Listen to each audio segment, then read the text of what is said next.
In the winter of 1950, a career criminal named Anthony Pino stood on a street corner in Boston watching the most secure building in the city.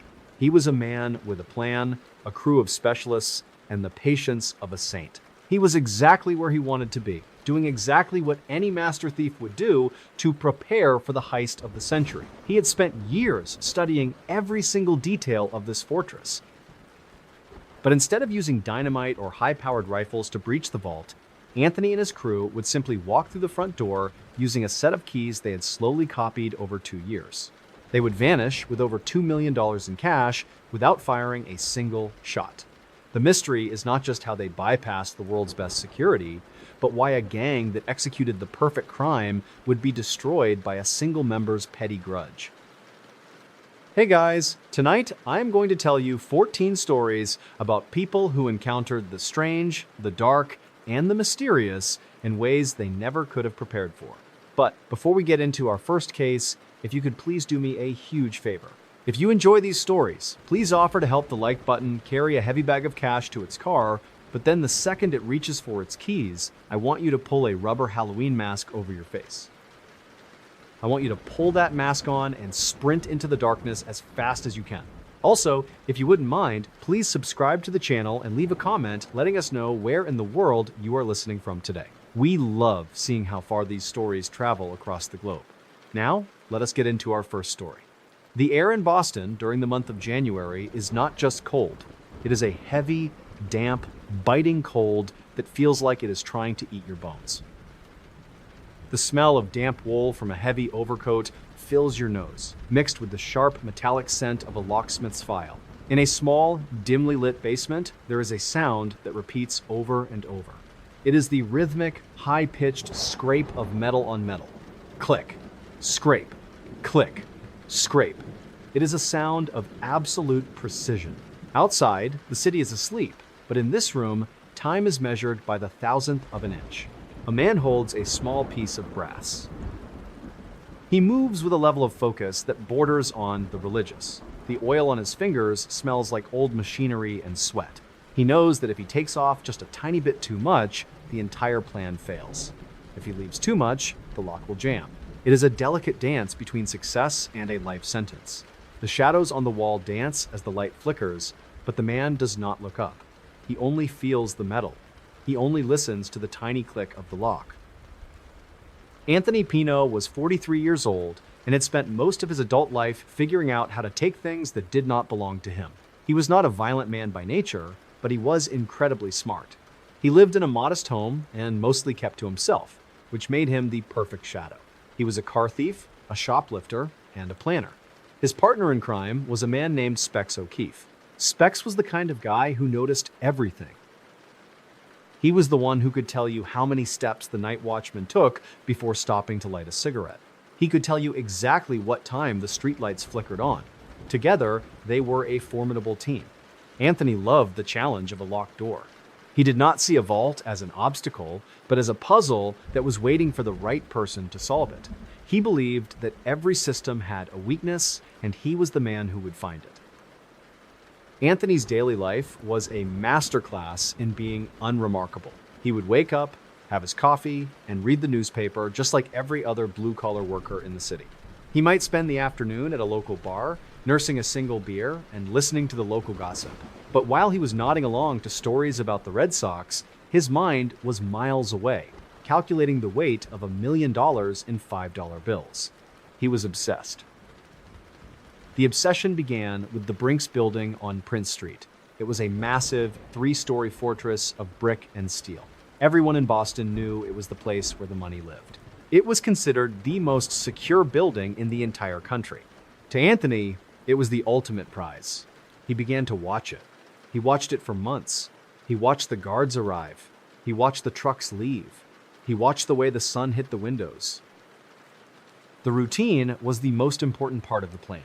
For 2 entire years, Anthony and his crew did something that most people would find impossible. They broke into the Brinks building nearly 20 times before they ever stole a single cent. Every time, they would wait until the middle of the night. They would move through the shadows of the north end, blending into the brickwork. They had a set of master keys that Anthony had slowly built.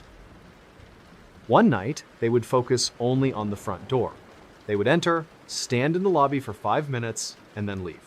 They wanted to see if anyone noticed. They wanted to see if the air changed. The next week, they would go a little further. They would move into the hallway, they would count the seconds between the guards' rounds, they would listen to the building breathe.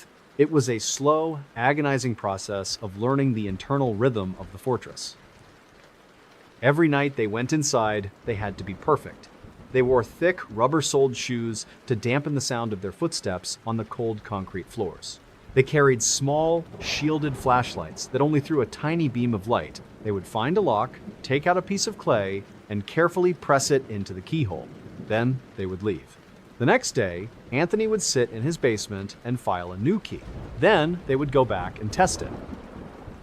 Sometimes the key would not turn. They would not force it. They would simply turn around and walk out. They would wait another week. They would try again. They were not in a rush. They were building a map of the building's soul. They knew which floorboards creaked. They knew which doors had a slight drag on the hinges. They knew the smell of the counting room, the dry, papery scent of millions of dollars in currency stacked in neat, tight piles. They practiced their movements until they were a choreographed dance. They knew exactly how to move past the windows without casting a shadow. They knew how to hold their breath when a guard walked past on the other side of a thin wooden door. It was a life of extreme discipline. For 700 days, they lived in two worlds. During the day, they were nobodies. At night, they were the masters of the most secure building in the world. They even learned the personalities of the locks. Some were old and stubborn, requiring a gentle touch. Others were crisp and new, clicking into place with a satisfying snap. Anthony grew to respect the security. He felt like he was in a conversation with the architects of the building. He was proving that their best was not good enough. And as the months turned into years, the crew became a single unit. They trusted each other with their lives every night. They had a code of silence that was absolute. They never talked about the job in public. They never spent money they didn't have. They were ghosts.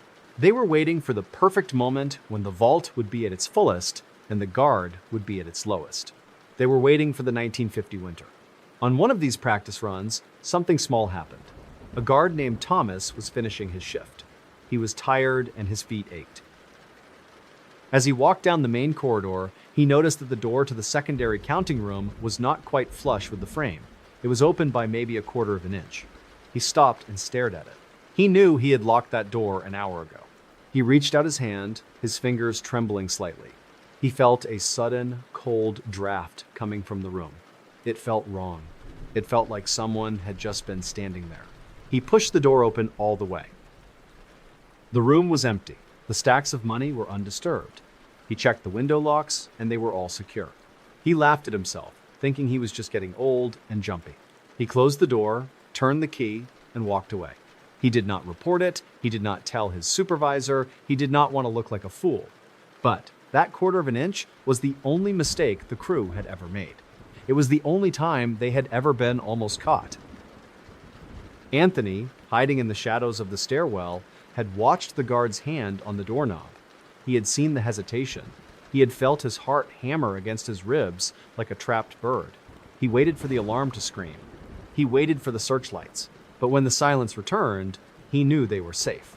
They had survived the only thing they could not plan for luck. From that moment on, they were even more careful. They were ready for the end. Imagine you are standing in a small, cold room. Your pulse is so strong you can feel it in your teeth. You are wearing a heavy navy pea coat and a cheap rubber Halloween mask that smells like chemicals and old sweat. The eye holes are small, and your vision is blurred at the edges. All you can see is the glint of a steel vault door. Your hands are steady, but your skin feels electric. You have 2 seconds to make a choice. Will you run, or will you walk in? You take a breath. The air is stale. You step through the door and see 5 guards. They are sitting at a table, relaxed, laughing about something someone said at dinner. Then they see you. They see 7 men in masks. The laughter dies instantly. The silence is so heavy, it feels like it might crush you. You don't say a word. You just point the gun.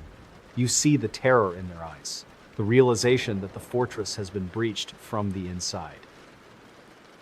What would you do if you were holding a bag with $2.7 million in it, but but you knew that the second you spent a single penny, you were dead. Would you be able to sit in a small apartment for years, watching the world go by, while a fortune sat behind a fake wall in your bedroom? Could you handle the pressure of being the most wanted person in America, knowing that your best friend is the only person who can put you in the electric chair?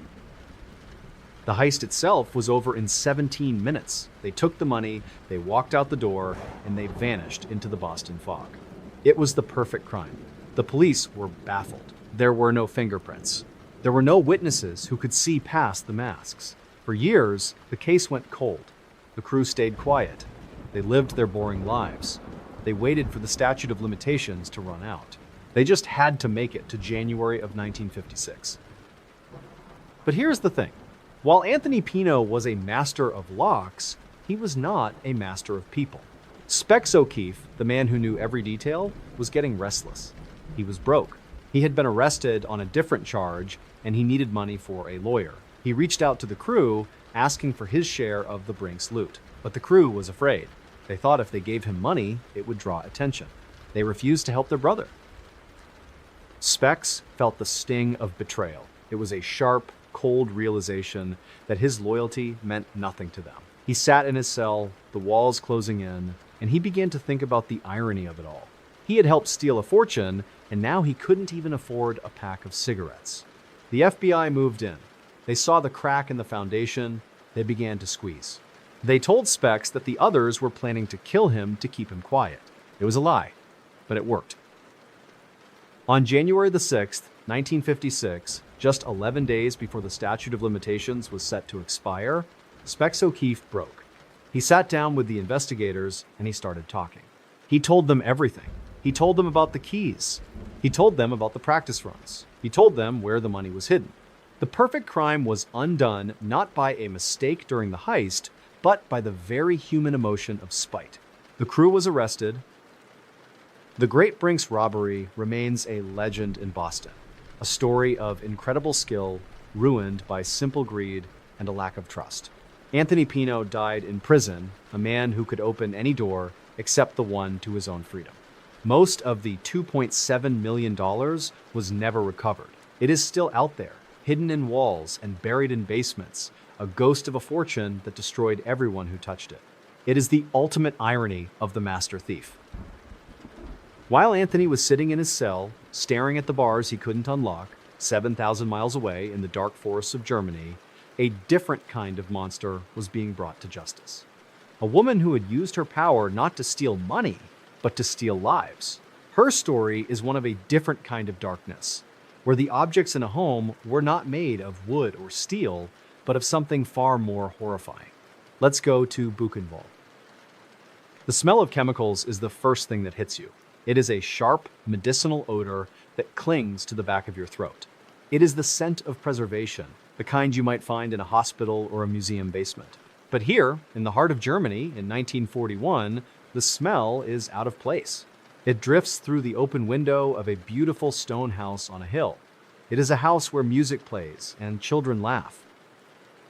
The sunlight catches a strange object sitting on a mahogany desk. At first glance, it looks like a piece of fine parchment or perhaps a very old, delicate leather. It has a peculiar, ivory-colored texture that seems to glow from within. If you were to touch it, you would notice it is unnervingly soft. It feels almost like silk, but with a slight human-like grain. It is a lampshade, but it is not like any lampshade you have ever seen in a store. Ilse Koch was 34 years old and lived a life of relative luxury. She was the wife of Karl Otto Koch, the commandant of the Buchenwald concentration camp. To the outside world, she was a devoted mother and a gracious hostess. She loved to ride her horse through the woods and spend time in her garden. She had a bright, energetic personality that many people found charming. She seemed like a typical upper-class woman of her time and place. She took great pride in her home. She spent hours choosing the right curtains and making sure the silver was polished to a mirror finish. When the high-ranking officers and their wives came over for dinner, Ilse was the center of attention. She would serve fine wines and talk about the latest fashions in Berlin. She had a way of making everyone feel comfortable, even as the smoke from the nearby camp chimneys drifted across the valley.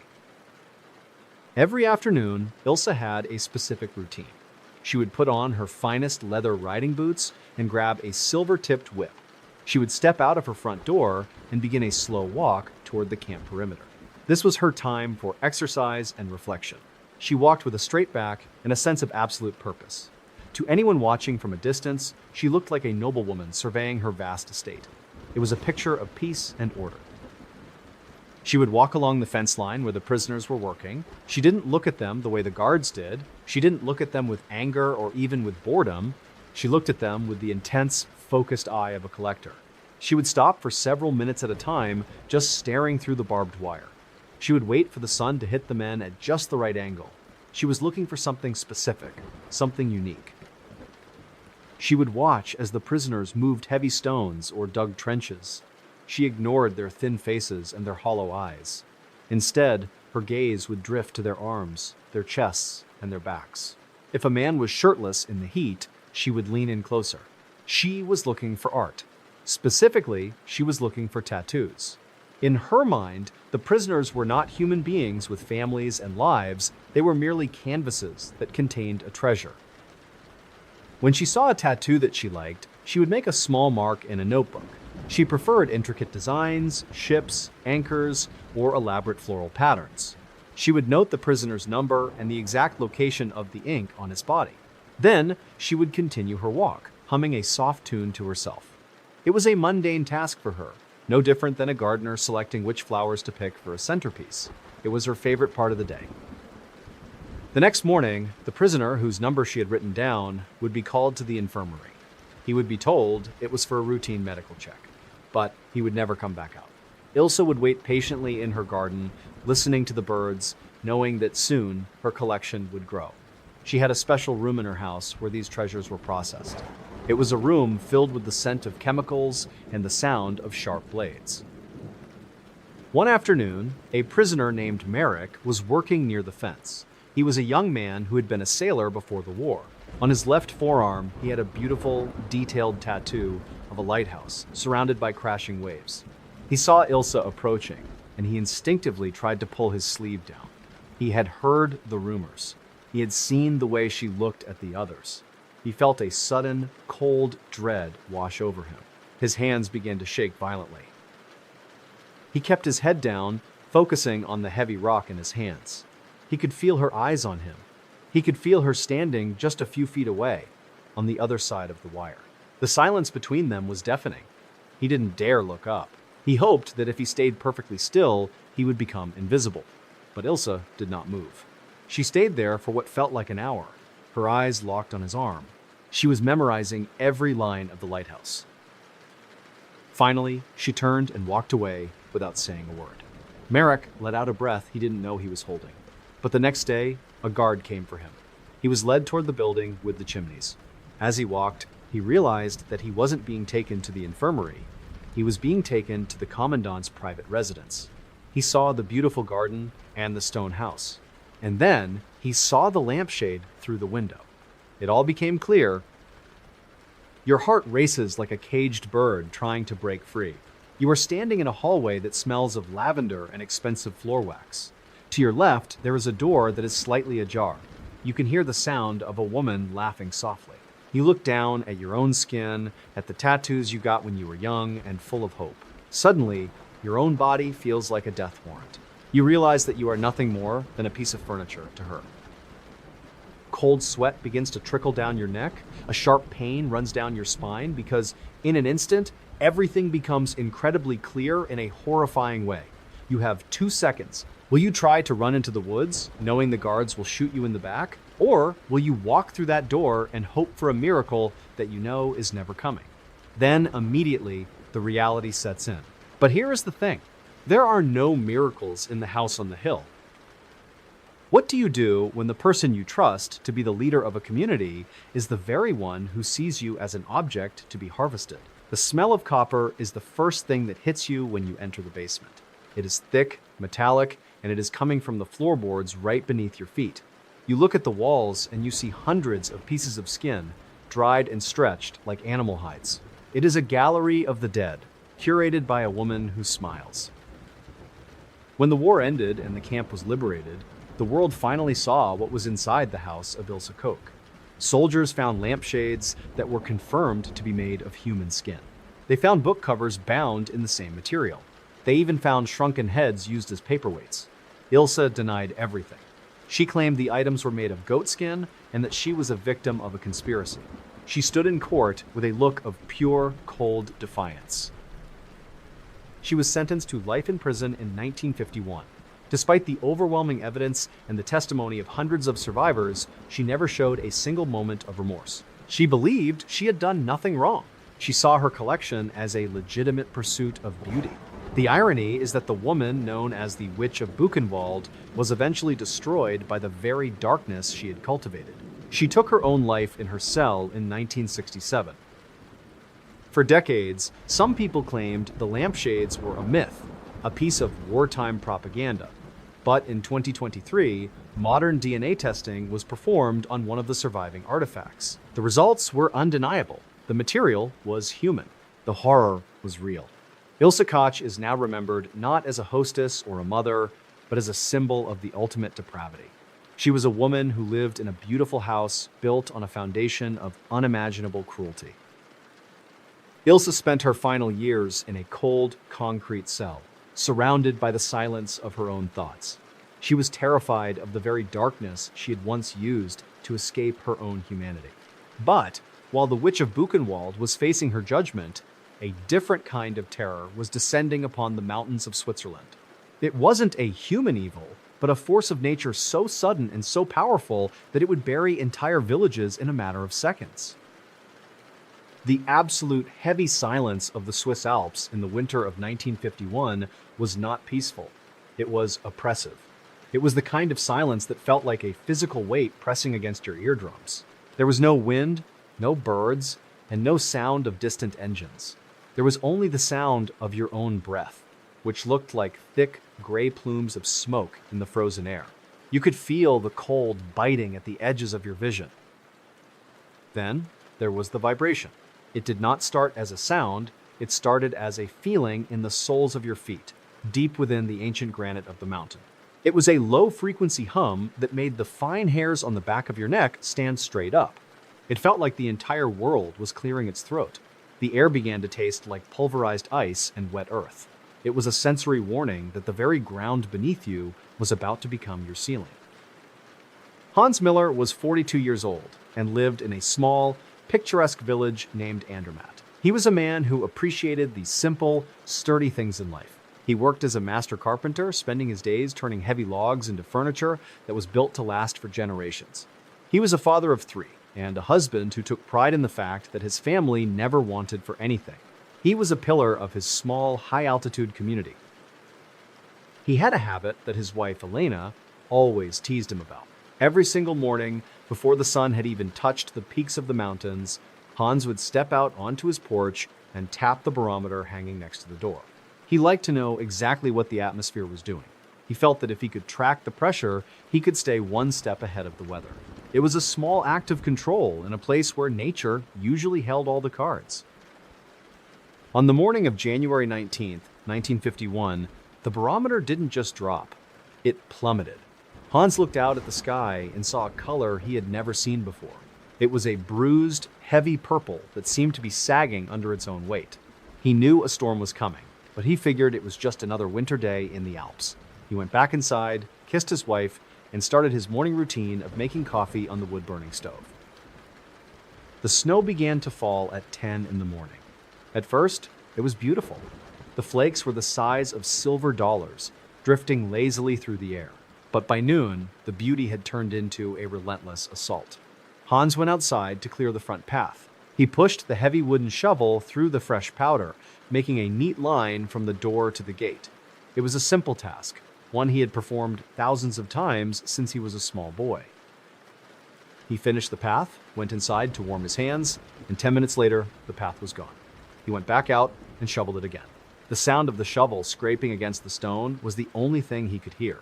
He moved with a steady, rhythmic pace. Scoop, lift, throw. Scoop, lift, throw. He focused on the physical sensation of his muscles burning. He liked the work. It made him feel like he was defending his home from the white wall. By the evening, the snow was 4 feet deep. Hans had to start shoveling from the second-story window just to keep the glass from shattering under the pressure. He moved the snow away from the frame, inch by inch. He cleared the space, went to the kitchen to get a glass of water, and by the time he returned, the space was filled back in. It was like trying to dig a hole in the ocean. The repetition was starting to feel like a fever dream. The air was so thick with falling ice that he could barely see his own hands. Every time he opened the door, a wave of cold white powder would surge into the hallway. He spent hours moving snow from the inside back to the outside, only for more to take its place. His back ached, his palms were blistered, and his breath came in ragged gasps. But he kept going. He had to keep the exits clear. He had to keep his family safe. It was his only job. He watched the clock on the mantle. 1 hour passed. Then 2. Then 6. The world outside had vanished completely. There were no trees, no roads, and no neighbors. There was only the white. Hans found himself counting his strokes. 1, 2, 3. He was in a trance of labor. He didn't notice that the house had stopped creaking. He didn't notice that the familiar sound of the wind had been replaced by a silence that was far too deep.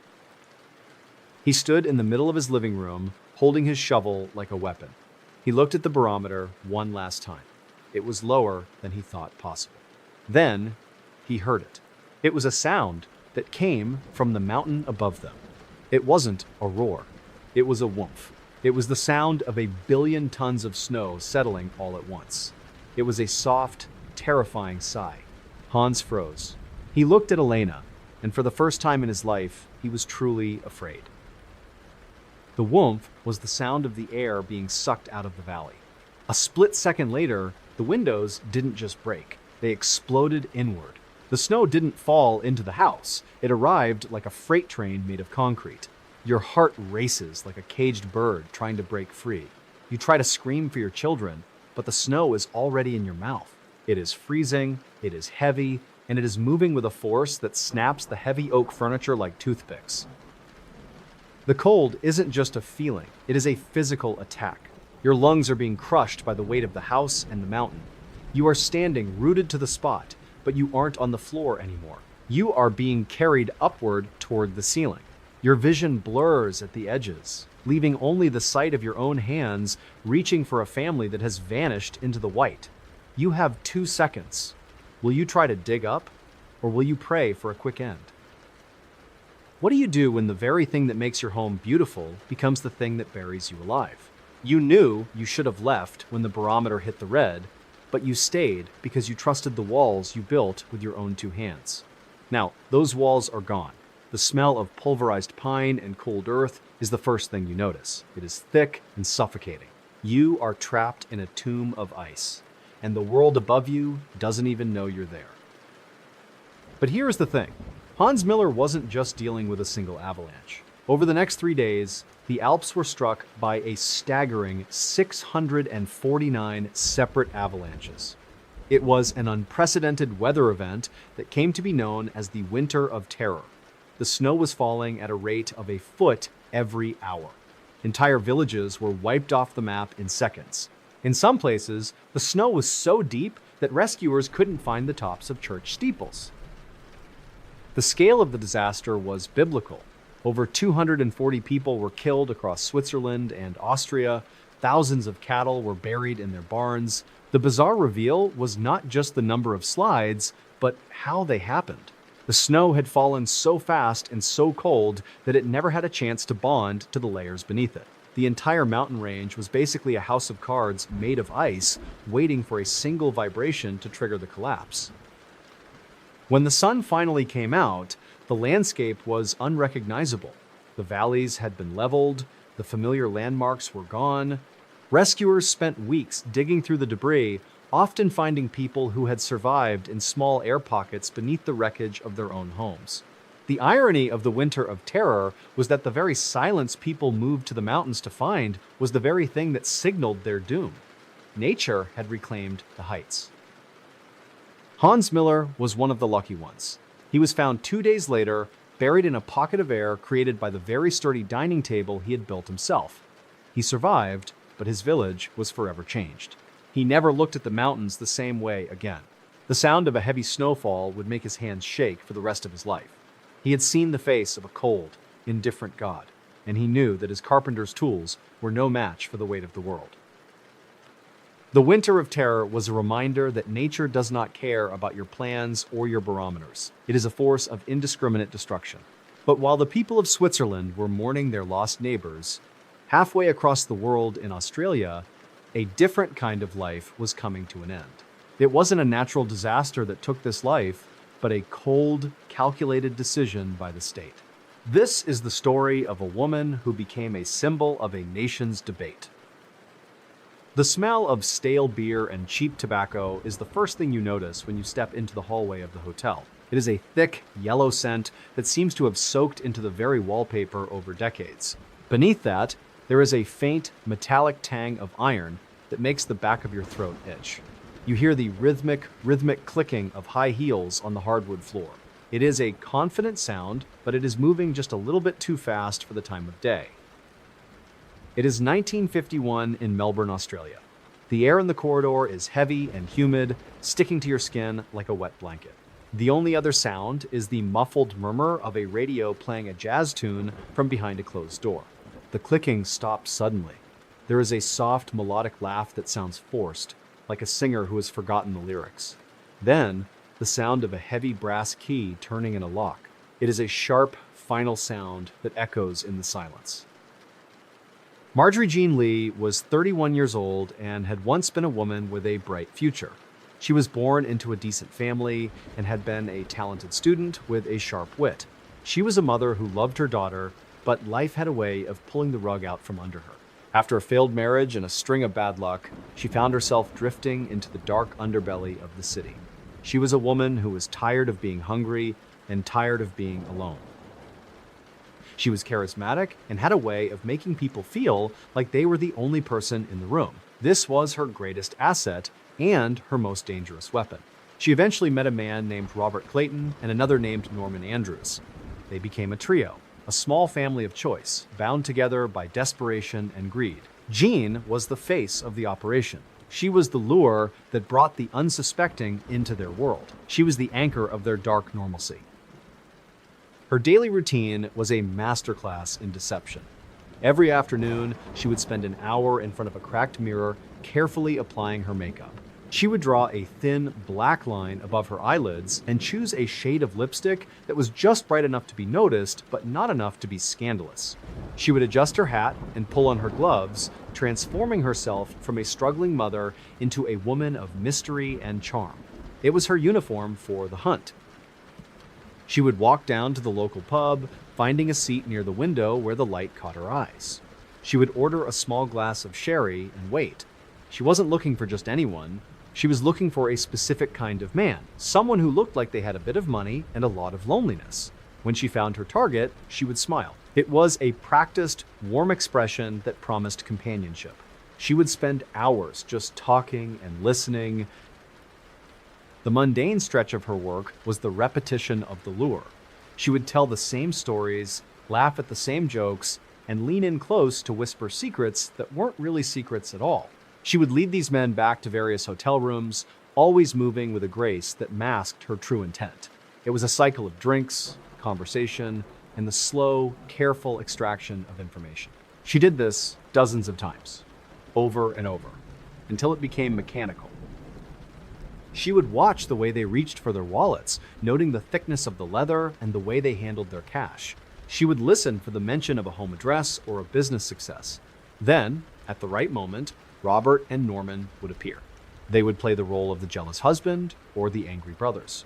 They would take the money, make the threats, and disappear into the night. It was a game they had perfected. It was their way of life. But on the afternoon of November 7th, 1949, the routine began to shift in a way that Jean didn't anticipate. They had picked a target named William Pop Kent. He was 73 years old and worked as a bookmaker. He was an old man who lived alone in a small apartment. He was kind, and he was generous with his drinks. But as Jean sat in his living room, sipping a glass of wine, she noticed a change in the atmosphere. The air felt thin. Pop Kent wasn't like the other men. He wasn't aggressive, and he wasn't easily intimidated. He sat in his armchair, talking about his long life, And for a moment, Jean felt a flicker of something she hadn't felt in years. It was guilt. But then she looked at the peeling wallpaper and thought about her own empty pockets. She signaled to Robert and Norman. When they burst through the door, the mundane stretch of the scam suddenly snapped into something far more violent. Pop Kent refused to tell them where he kept his money. He looked at them with a defiance that shouldn't have been there. The subtle shift happened when Robert picked up a piece of clothesline. The air in the room didn't just feel thin anymore, it felt electric. Jean watched as the men she thought she knew became something unrecognizable. They didn't just want the money anymore, they wanted to break the old man. The game had turned into a nightmare in seconds. Your hands are shaking so violently you can barely hold the glass. You are standing in the corner of a cramped apartment, watching the person you love do something you never thought they were capable of. You see the old man on the floor, his eyes wide with a terror that you helped create. Your vision blurs at the edges, leaving only the focus on the rope and the way the shadows jump against the wall. The sound of the struggle is a physical attack on your ears. Your pulse is so strong, you feel like your ribs are about to crack. You realize that you have crossed a line that can never be uncrossed. Everything suddenly becomes incredibly clear in a horrifying way. You aren't just a thief anymore. You are an accomplice to something that the world will never forgive. You have 2 seconds. Will you scream for help and save the man's life, or will you stay quiet to save your own skin? Then, immediately, the silence returns. What do you do when the person you trust most in the world is standing over an innocent man with a look you have never seen before? Do you believe that you can still go back to your old life, or do you accept that you are now part of the darkness? The smell of copper is the first thing that hits you. It is thick, metallic, and it is coming from the floorboards. You knew you should have walked away, but instead, you stayed. You watched. You helped. The truth was revealed in the most brutal way possible. When the police finally found Pop Kent, he had been tortured for hours. They had used a knife, a rope, and their own hands. But the most bizarre reveal was the amount of money they actually got for taking a life. After all that violence and all that planning, the total sum they recovered from the apartment was less than £5. A man's life was traded for the price of a few rounds of drinks at a pub. Jean Lee, Robert Clayton, and Norman Andrews were all caught and sentenced to death. Jean's trial became a national sensation. People couldn't believe that a woman, a mother, could be capable of such cruelty. Her defense was that she was under the influence of the men, but the evidence showed she had participated in the torture. She was the last woman to be hanged in Australia. The public debate over her execution lasted for decades after she was gone. The irony of her ending was that Jean Lee, the woman who had used her poise and her strength to lure men to their doom, completely collapsed at the end. On the morning of February 19, 1951, she was so consumed by terror that she couldn't stand. She had to be tied to a chair so the guards could carry her to the gallows. She died in a state of absolute broken silence, a far cry from the confident woman who once walked the hotel corridors. She became a ghost of the Australian legal system, a reminder of a time when the law was as cold as the mountains of Switzerland. But while the memory of Jean Lee was fading into history books thousands of miles away in South Korea, a different kind of execution was taking place. It wasn't in a prison, but under a massive railroad bridge. It was a place where hundreds of people were waiting for help, only to find that the help they expected had a different plan. The rhythmic clicking of a machine gun, echoed by the concrete arches, is a sound that once heard can never be unlearned. It is a sharp, mechanical chatter that cuts through the thick, stagnant air under the bridge. In the summer of 1950, the heat in South Korea was a physical presence, a heavy blanket of humidity that made every breath feel like you were inhaling warm water. The smell of sun-baked concrete and dry earth was everywhere.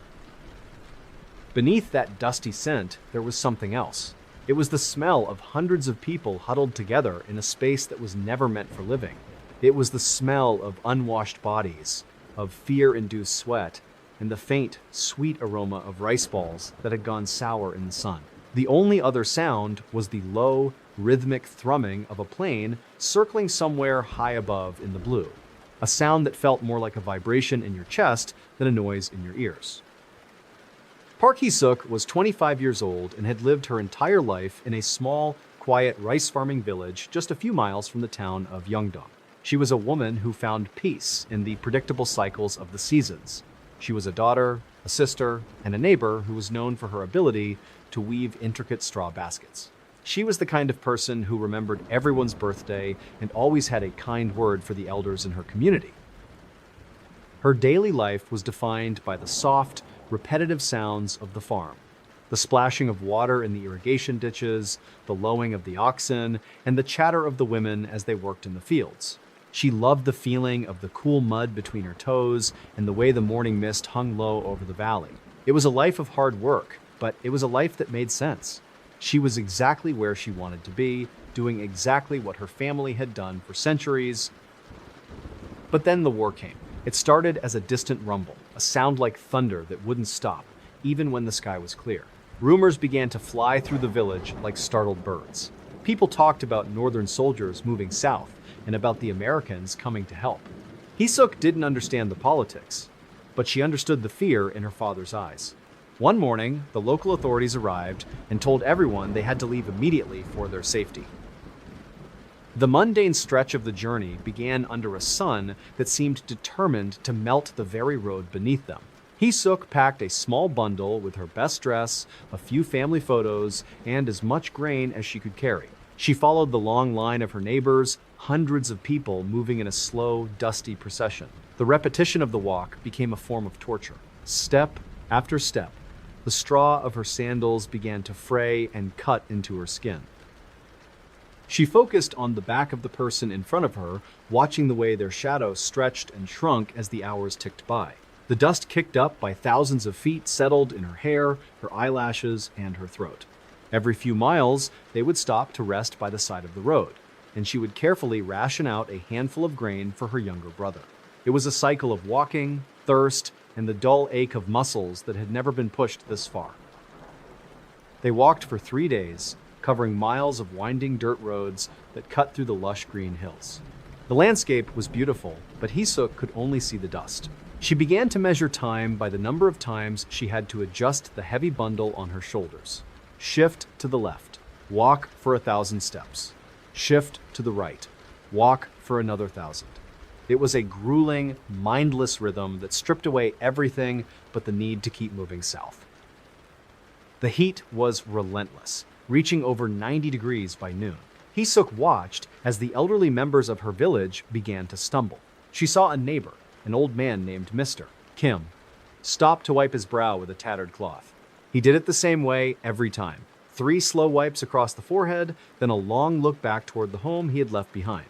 This small, repeated action was the only thing that made the world feel normal for a few seconds.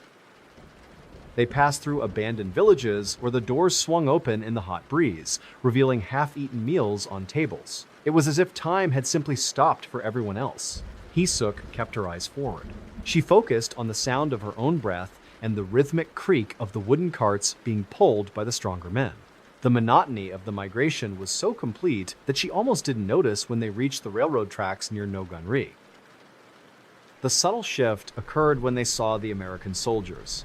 At first, there was a wave of relief that moved through the crowd. These were the people who were supposed to save them. But as the refugees approached the roadblock, the atmosphere changed. The soldiers didn't look like heroes. They looked exhausted, nervous, and suspicious. They didn't smile. They stood with their rifles held tight, their eyes scanning the crowd with a cold, professional intensity. The soldiers began to bark orders in a language no one understood. They pointed their bayonets, gesturing for the hundreds of villagers to move off the main road and down into the dry creek bed beneath a massive concrete railroad bridge. The air under the bridge was cooler, but it felt thin and electric. The refugees huddled together, confused and frightened. The soldiers stayed on the tracks above, their silhouettes dark against the blindingly bright afternoon sky. Suddenly, the circling plane dived. The sound was a physical assault, a high-pitched scream that tore through the air. Your heart races like a caged bird trying to break free. You see the white puffs of smoke from the wings of the aircraft, and then the ground around you starts to erupt in small fountains of dirt and stone. You dive for the concrete pillars of the bridge, your fingers clawing at the rough surface until your nails bleed. You are rooted to the spot. The cold fear isn't just a feeling, it's a physical attack. Your pulse is so strong, you feel like your ribs are about to crack. You look at your younger brother and see him huddled in a ball, his eyes wide and vacant. The sound of the bullets hitting the concrete is a series of sharp, deafening cracks. Your vision blurs at the edges, leaving only the focus on a small, red flower growing in the dirt just inches from your face. You realize the world is ending. You knew you should have stayed in the village. You knew you should have hidden in the hills instead of following the road. But instead, you trusted the people who told you to move. Now, the engine of the plane is screaming again, and the soldiers on the tracks above are pointing their weapons down into the huddle of women and children. The sky is a beautiful, perfect blue, but the ground beneath you is turning into a nightmare of gray dust and red stains. What do you do when the people you were told to trust are the ones holding the weapons? Do you stay quiet, hoping they will see you are not the enemy? Or do you scream for mercy in a language they don't speak? Your hands are shaking so violently you can barely hold your brother's hand. You look up at the bridge and see the black muzzles of the guns. Everything suddenly becomes incredibly clear in a horrifying way. There is no place left for you to run. The firing lasted for 3 days. Whenever a refugee tried to crawl out from under the bridge to find water or to escape the carnage, the soldiers on the tracks would open fire. The bizarre reveal was that this wasn't an accident or a misunderstanding in the heat of battle. The truth was far more calculated. The American commanders had issued a formal order to treat all refugees approaching their lines as potential enemy combatants. They were told to fire on everyone. For over 50 years, the events at No Gunry were officially denied. The survivors were told that they were mistaken, that it was a North Korean attack, or that it simply never happened. The American government and the military maintained a wall of silence that was as thick as the concrete of the bridge itself. It wasn't until 1999, when a group of veterans and survivors came forward with matching accounts, that the truth began to emerge. The massacre at No Gunry resulted in the deaths of an estimated 250 to 300 people, most of them women, children, and the elderly. The survivors lived the rest of their lives with the physical and emotional scars of those 3 days under the bridge. They watched as their families were erased in a storm of lead, and then they were told by the world that their eyes had lied to them. It was a betrayal that lasted for half a century. The irony of the story is that the very people who were sent to protect South Korea from a brutal invasion were the ones who committed one of the war's most horrifying atrocities against its civilians. The bridge at No Gunry still stands today, its concrete pillars pockmarked with bullet holes that have been preserved as a memorial. It is a haunting reminder of the darkness that can emerge when fear and orders override the basic tenets of human mercy. Park Hee-suk survived that night, but the woman who loved to weave baskets and sing in the rice fields was gone.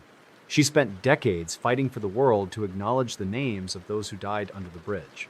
She lived to see the apology, but it couldn't bring back the brother whose hand she had held in the dust. Her story is a testament to the fact that the deepest wounds are often the ones inflicted by the people we were told would keep us safe. The scars left by those soldiers on the people of No Gunry weren't just physical, they were the kind of wounds that change the way a person views the entire world. It was a total breakdown of trust on a massive scale. But while the survivors in Korea were struggling to make sense of a betrayal by their supposed protectors across the ocean in the United States, a different kind of trust was being weaponized. It was the trust between people looking for love. In the early 1950s, a couple was traveling across the American landscape, using the promise of romance to lure people into a trap far more personal than a war zone.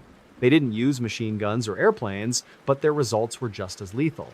They were a duo who took the universal desire for companionship and turned it into a death sentence. This is the story of Martha Beck and Raymond Fernandez, the people the world would call the Lonely Hearts Killers. The smell of old dried ink and cheap floral perfume is the first thing you notice in the small, cramped apartment. It is a suffocating scent, one that feels like it is trying to hide something beneath its flowery layers. There is a sound that repeats every night, a rhythmic, scratching sound of a fountain pen moving across heavy stationery. Scratch, scrape, pause. It is the sound of someone pouring their heart out to a stranger they have never seen. The air in the room is stagnant, filled with the dust of old romance novels and the faint, sweet smell of rotting fruit on the kitchen counter. Outside, the streets of New York in 1947 are bustling with life, but in here, the only light comes from a single, flickering bulb hanging from the ceiling. The shadows move against the floral wallpaper, dancing in time with the scratching pen. It is a scene of quiet, desperate loneliness that feels almost sacred. Martha Beck was 27 years old and worked as a nurse at a children's home in Florida. She was a woman who had spent her entire life looking for a love that felt as big as she was. She was a mother of two who had been abandoned by the men in her life, and she carried that rejection like a physical weight. Martha was an anchor of normalcy in her community, a woman who cared for the sick and the vulnerable, but inside, she was a hollow shell. She had a habit that defined her existence. Every evening after her shift, she would buy a stack of newspapers and flip straight to the personal advertisements. She would spend hours reading the Lonely Hearts columns, looking for a man who sounded like he needed her. She wasn't looking for a casual date. She was looking for a soulmate who would never leave her. She believed that somewhere in those tiny blocks of text, her real life was waiting to begin. Raymond Fernandez was 33 years old and had a very different kind of normalcy. He was a professional charmer, a man who had turned the art of the con into a daily routine. He wore a high-quality toupee to cover the scars from a head injury he sustained years earlier, an injury he claimed changed his personality forever. He lived in a small apartment in New York, surrounded by photographs of women he had already fleeced for every penny they owned. Their relationship began with a letter. Raymond had placed an ad, and Martha had answered it. The mundane stretch of their courtship was a masterpiece of written deception. For months, they exchanged letters that grew longer and more intimate with every mailing. Martha would describe her dreams of a quiet life, and Raymond would respond with flowery promises of devotion. He was playing a part, but for Martha, every word was a lifeline she grabbed with both hands. The process of the scam was a slow, repetitive dance. Raymond would identify a woman who seemed wealthy and isolated. He would write a letter, wait for the response, and then begin the campaign of charm. He would send flowers, make long-distance phone calls, and eventually visit them in person. He had done this dozens of times. It was his job. He would marry them, take their savings, and then disappear. It was a cycle of emotional and financial theft. When Martha finally met Raymond in person, she realized he was a con man. But instead of being horrified, she was inspired. She told him she would do anything to stay with him. She even abandoned her own children in a bus station just to prove her loyalty. This was the true mundane stretch of their horror. They became a team, traveling across the country to find new victims. Martha would pose as Raymond's sister, watching from the next room as he wooed his prey. She would sit in the shadows, listening to him tell another woman the same lies he had once told her. She would watch the way he touched their hands and the way he smiled at their jokes. It was a repetitive, agonizing ritual of jealousy and greed. They moved from city to city, checking into cheap hotels, reading new personal ads, and drafting new letters. For 2 years, their life was a series of train rides, forged signatures, and the slow drain of other people's lives. Martha's jealousy was the fuel for the fire. She couldn't stand the sight of Raymond being close to another woman, even if it was for the money. To keep her calm, Raymond had to involve her in every step of the process. They would spend their nights discussing which widow had the most jewelry and which spinster had the largest bank account. It was their version of a pillow talk, a shared obsession with the misery of others that kept them bound together. They were methodical. They would research their targets, learn their habits, and then strike with surgical precision. Raymond was the bait, and Martha was the enforcer. She would manage the finances and keep the records, her nurse's training helping her stay organized and cold. They were like a small, mobile corporation of death, moving through the 1950s with a level of efficiency that was as impressive as it was terrifying. It was their new normal. The subtle shift occurred in January of 1949. They had targeted a woman named Janet Fay, a 66-year-old widow from Albany. Janet was kind, religious, and very wealthy. She believed Raymond was her last chance at happiness. But the air in the house changed the moment Janet and Martha were alone. Martha wasn't acting like a sister anymore. She was staring at Janet with a look of pure, unadulterated hatred that Janet didn't understand. Janet had caught Raymond and Martha in a moment of intimacy that siblings shouldn't have. The realization hit her like a physical blow. She began to ask questions, her voice trembling as the facade of the charming suitor began to crumble. The atmosphere in the room didn't just feel thin, it felt like a vacuum. Martha didn't try to explain or apologize, she just reached for the nearest heavy object. The shift from a scam to a slaughter happened in a single breath. Your hands are shaking so violently you can barely hold the handle of the hammer. You are standing in a bedroom that smells of lavender, sachet, and old lace. You look at the woman on the bed, a woman who only wanted to be loved, and you feel a cold sweat begin to trickle down your neck. A sharp pain runs down your spine, because, in an instant, everything suddenly becomes incredibly clear in a horrifying way. You aren't just a con artist anymore. You are a killer. The cold fear isn't just a feeling, it's a physical attack. Your heart races like a caged bird trying to break free. Your vision blurs at the edges, leaving only the focus on the metal head of the hammer. You hear Raymond's voice in the other room, but it sounds miles away, muffled by the sound of your own pulse in your ears. You have 2 seconds. Will you drop the weapon and run for the door, or will you save your brother by finishing what you started? What do you do when the person you love most in the world is the only one who can see the monster you've become? Do you choose to stay in the darkness because the light is too lonely? You knew you should have walked away the moment you saw him lying to that first woman, but instead, you stayed. You chose the hammer. You chose the rope. You chose the shallow grave in the basement. Now, the smell of copper is the first thing that hits you, and it will never leave. The bizarre reveal came after their arrest in Michigan. Martha and Raymond didn't act like a couple who had committed unspeakable crimes. They acted like they were on a honeymoon. They blew kisses to each other in the courtroom. They wrote love letters from their separate cells. The truth was that they had murdered at least 3 people, including a 2-year-old girl, but they claimed to have killed as many as 17. They saw their victims as obstacles to their love. The trial was a media circus. Martha, who weighed over 200 pounds, was mocked by the press as the fat girl killer, while Raymond was portrayed as a sinister Svengali. But the reality was that they were equal partners in a shared delusion. They were convicted of the murder of Janet Fay and sentenced to death. Even on the way to the electric chair at Sing Sing in 1951, Martha's last words were about her eternal devotion to Raymond. They died within minutes of each other. 2 people who had turned the search for companionship into a trail of corpses.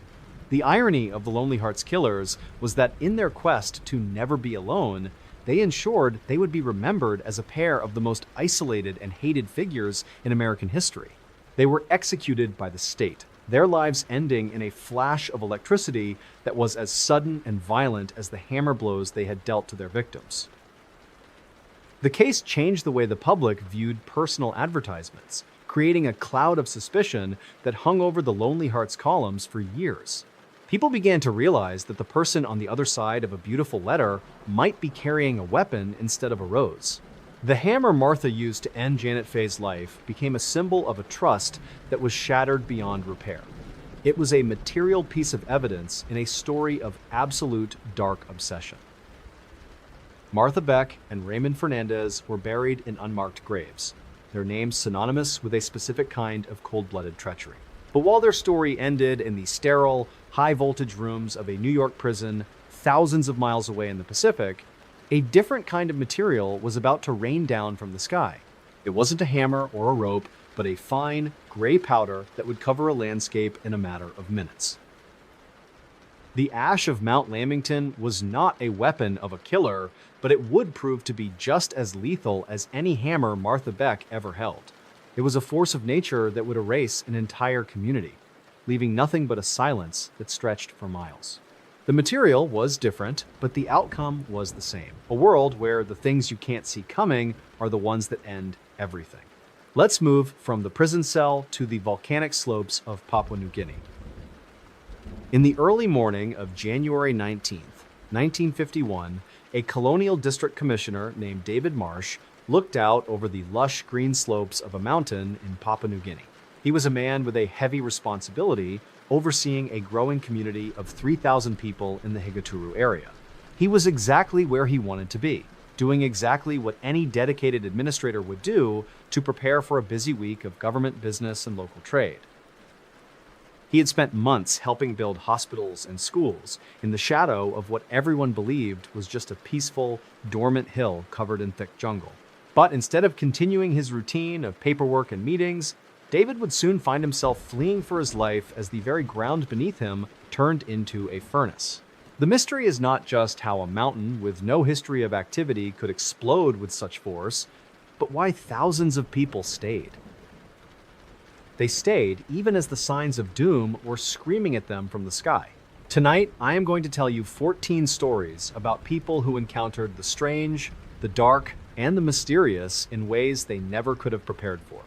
But before we get into our first case, if you could please do me a huge favor. If you enjoy these stories, please take the like button on a beautiful tropical hike up a quiet mountain path to see the morning sun. But then, the second it reaches the summit to take a photo, I want you to suddenly erupt with the force of 1,000 suns and cover it in a thick layer of gray volcanic ash before it can even blink. Also, if you wouldn't mind, please subscribe to the channel and leave a comment letting us know where in the world you are listening from today. We love seeing how far these stories travel across the globe. Now, let us get into our next story. The sudden, inexplicable heat is the first thing you notice.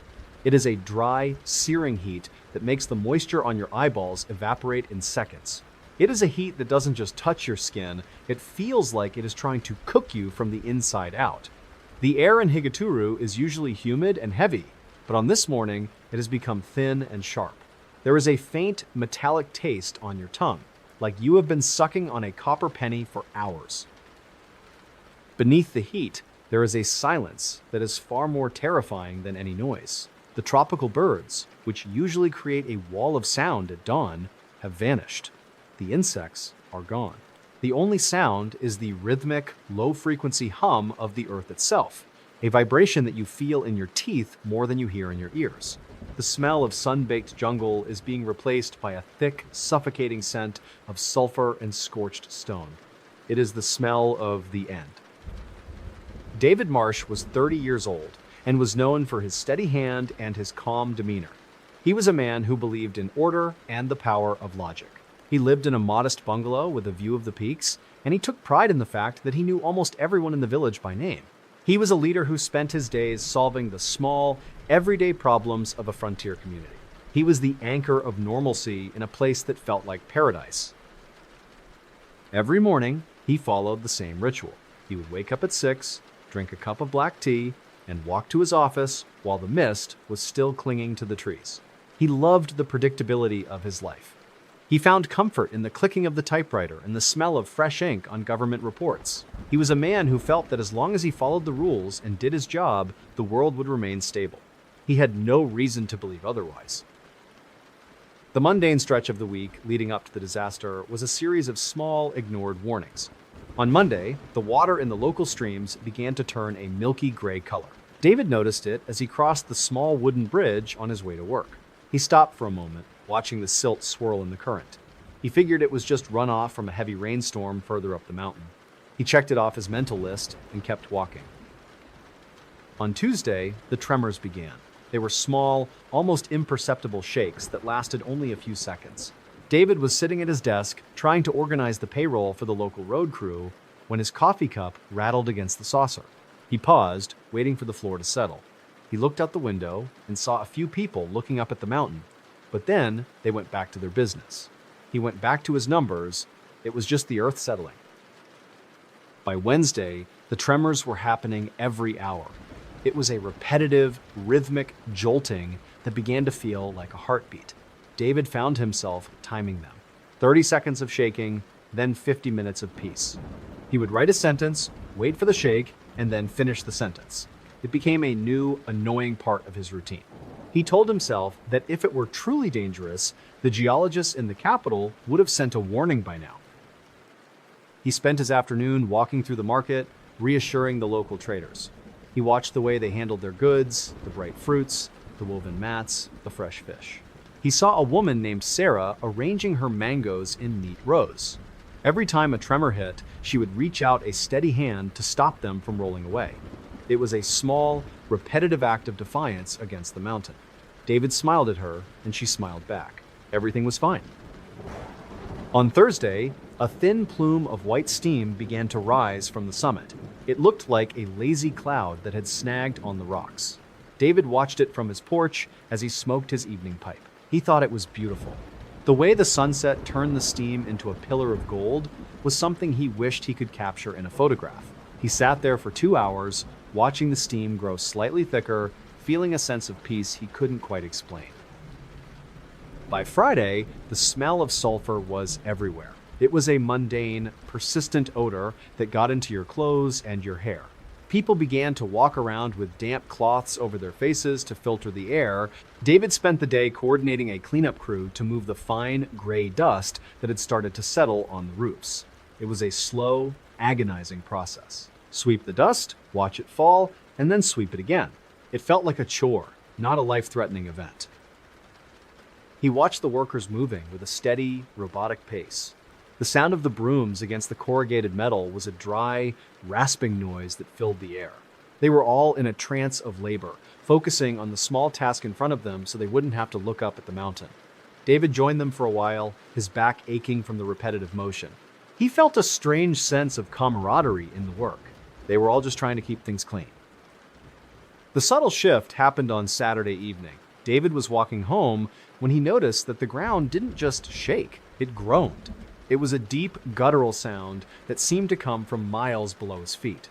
He stopped and looked at the mountain. The white steam had turned into a thick, oily black smoke. The sun was still out, but the air felt like it was midnight. He realized that the mountain wasn't just smoking, it was expanding. It looked bloated. He saw a dog standing in the middle of the road, its head cocked to the side. It wasn't barking, it was just staring at the summit with a look of pure animal confusion. Then, the dog turned and began to run toward the coast, not stopping for anything. David felt a cold chill that had nothing to do with the weather. He looked back at the village and saw people sitting on their porches, watching the black smoke. No one was moving. No one was screaming. Your hands are shaking so violently you can barely hold the keys to your Jeep. You are standing in the middle of a street that is covered in 3 inches of gray powder. The air is so hot it feels like you are breathing in steam from a boiling kettle.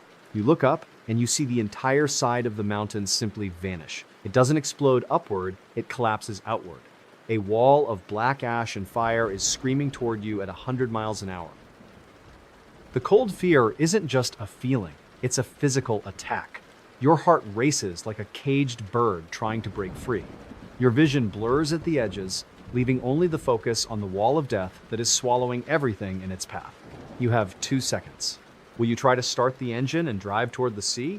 Or will you run for the reinforced basement of the hospital? Then immediately, the sound of the world tearing in half reaches your ears. What do you do when the very land you were sent to protect turns into a monster? You knew you should have ordered an evacuation when the birds stopped singing, but you waited because you didn't want to cause a panic. Now, the panic is the only thing left. The smell of scorched earth is the first thing you notice. It is thick and suffocating. You are watching a paradise turn into a wasteland in a heartbeat, and there is nowhere left for you to hide.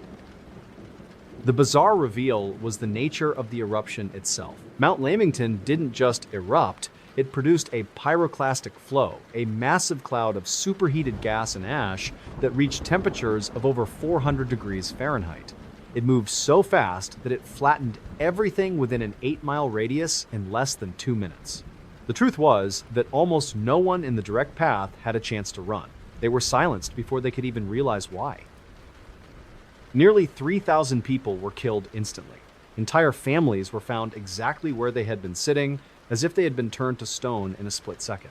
The blast was so powerful that it stripped the bark off the trees and melted the glass in the windows. When the rescue crews finally arrived, they found a landscape that looked like the surface of the moon.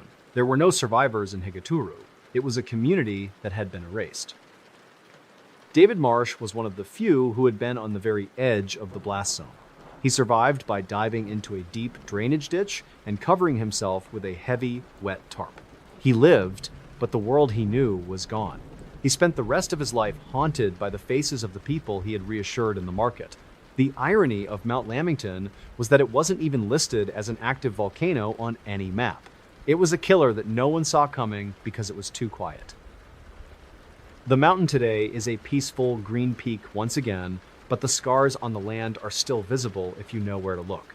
It is a memorial to the 3,000 souls who were lost to the silence and the heat. David Marsh never returned to Higaturu. He couldn't bear to see the place where he had watched the world end. His story is a reminder that the most dangerous things in life are often the ones that look the most like a peaceful home. The eruption of Mount Lamington was a force of nature that no man could hope to stop. It was a sudden, violent shift that changed the map forever. But while the people of Papua New Guinea were dealing with a mountain that had betrayed them, across the world in Sicily, a different kind of legend was being hunted. He was a man who lived in the hills, a hero to some and a criminal to others. He thought he was untouchable, but he forgot one thing.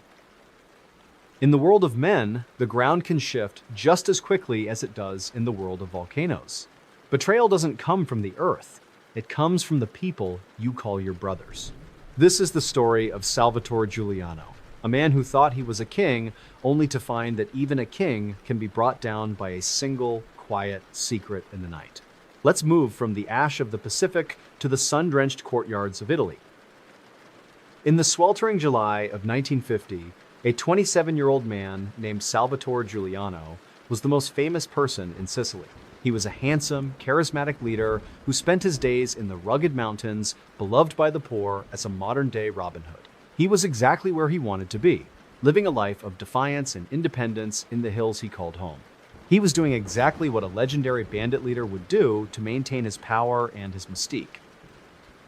But instead of falling in a glorious, high-stakes gunfight with the police like a hero from a movie, Salvatore would be found dead in a dusty courtyard, his body arranged in a way that made no sense. The mystery is not just how the authorities finally caught the man they called the King of Montelepri, but why a man who had just supposedly been in a frantic, life-or-death shootout had not a single drop of sweat on his skin or a speck of dust on his polished leather boots. The sound of the cicadas in the Sicilian hills is the first thing that hits you. It is a relentless, high-pitched buzzing that seems to vibrate the very air. It is the sound of a heat wave that has settled over the land like a physical weight. The smell of wild rosemary and sun-baked limestone is everywhere, mixed with the sharp, acidic scent of lemon groves. In the height of midday, the world feels like it is standing perfectly still, trapped in a shimmering haze of gold.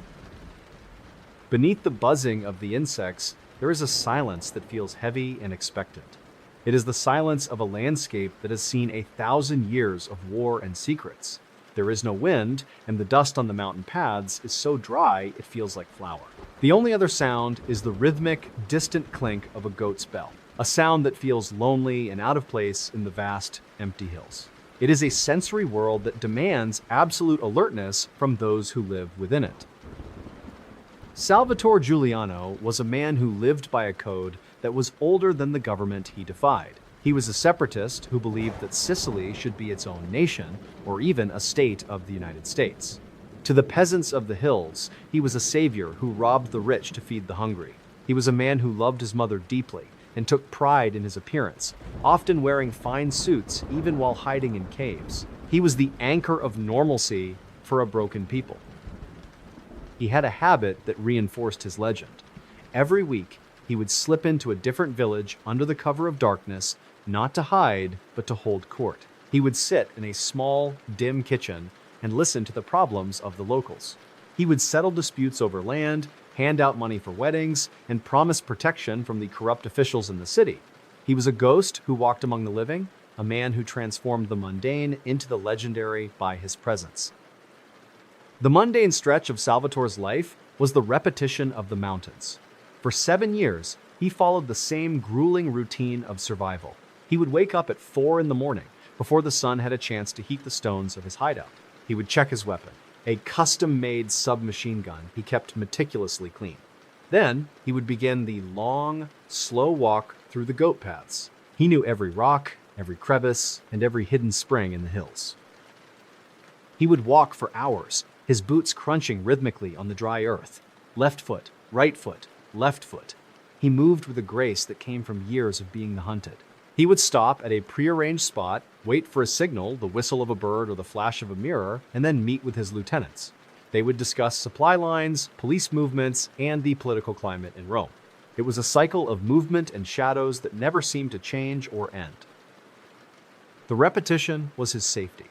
He knew that as long as he stayed in the hills and followed the rhythm of the land, he was untouchable. He would eat a simple meal of bread, hard cheese, and olives, sitting on a high ridge where he could see for miles. He would watch the dust clouds raised by police jeeps in the valley below, feeling a sense of detached amusement. They were playing a game that he had already won. He was the king, and the hills were his vast, stony palace.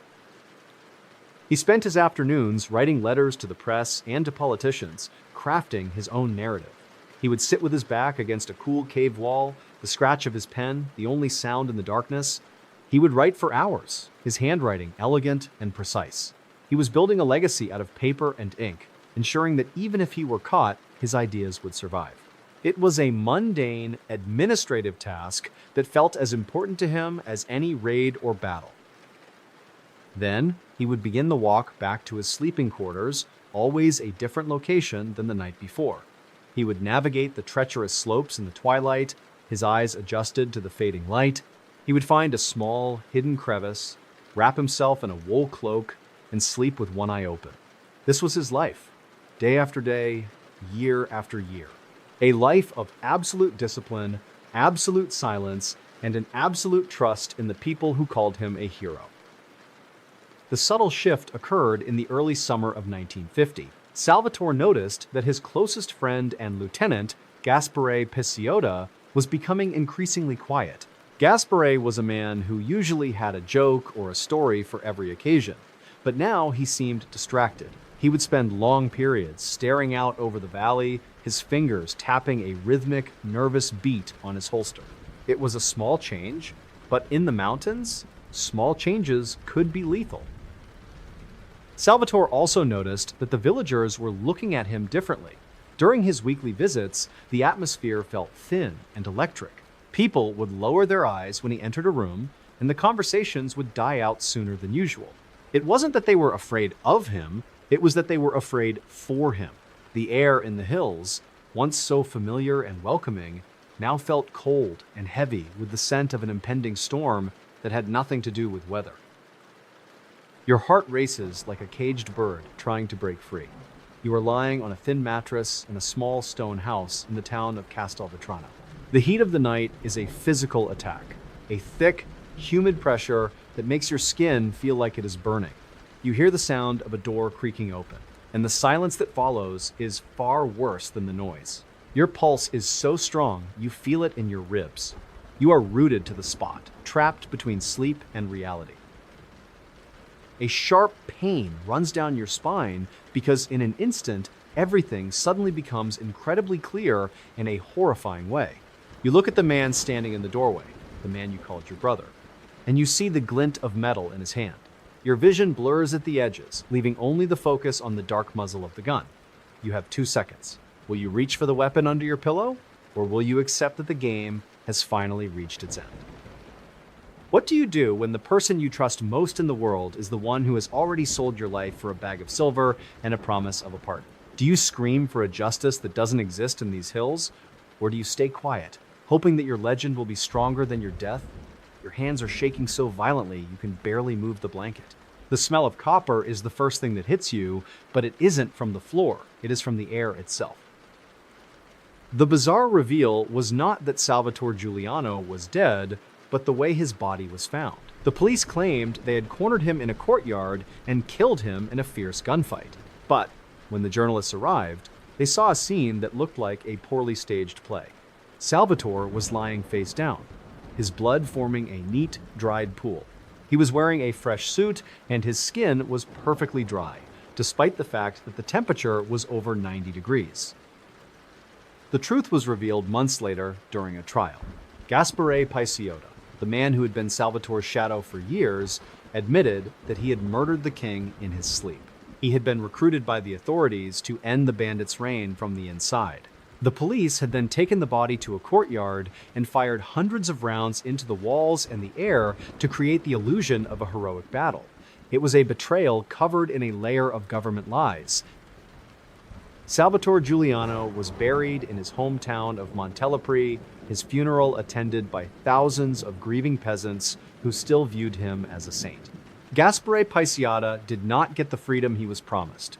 He was poisoned in his prison cell 4 years later with a cup of coffee laced with strychnine. The irony of the King of the Mountains was that he survived thousands of soldiers only to be taken down by a single bullet from a friend while he was dreaming.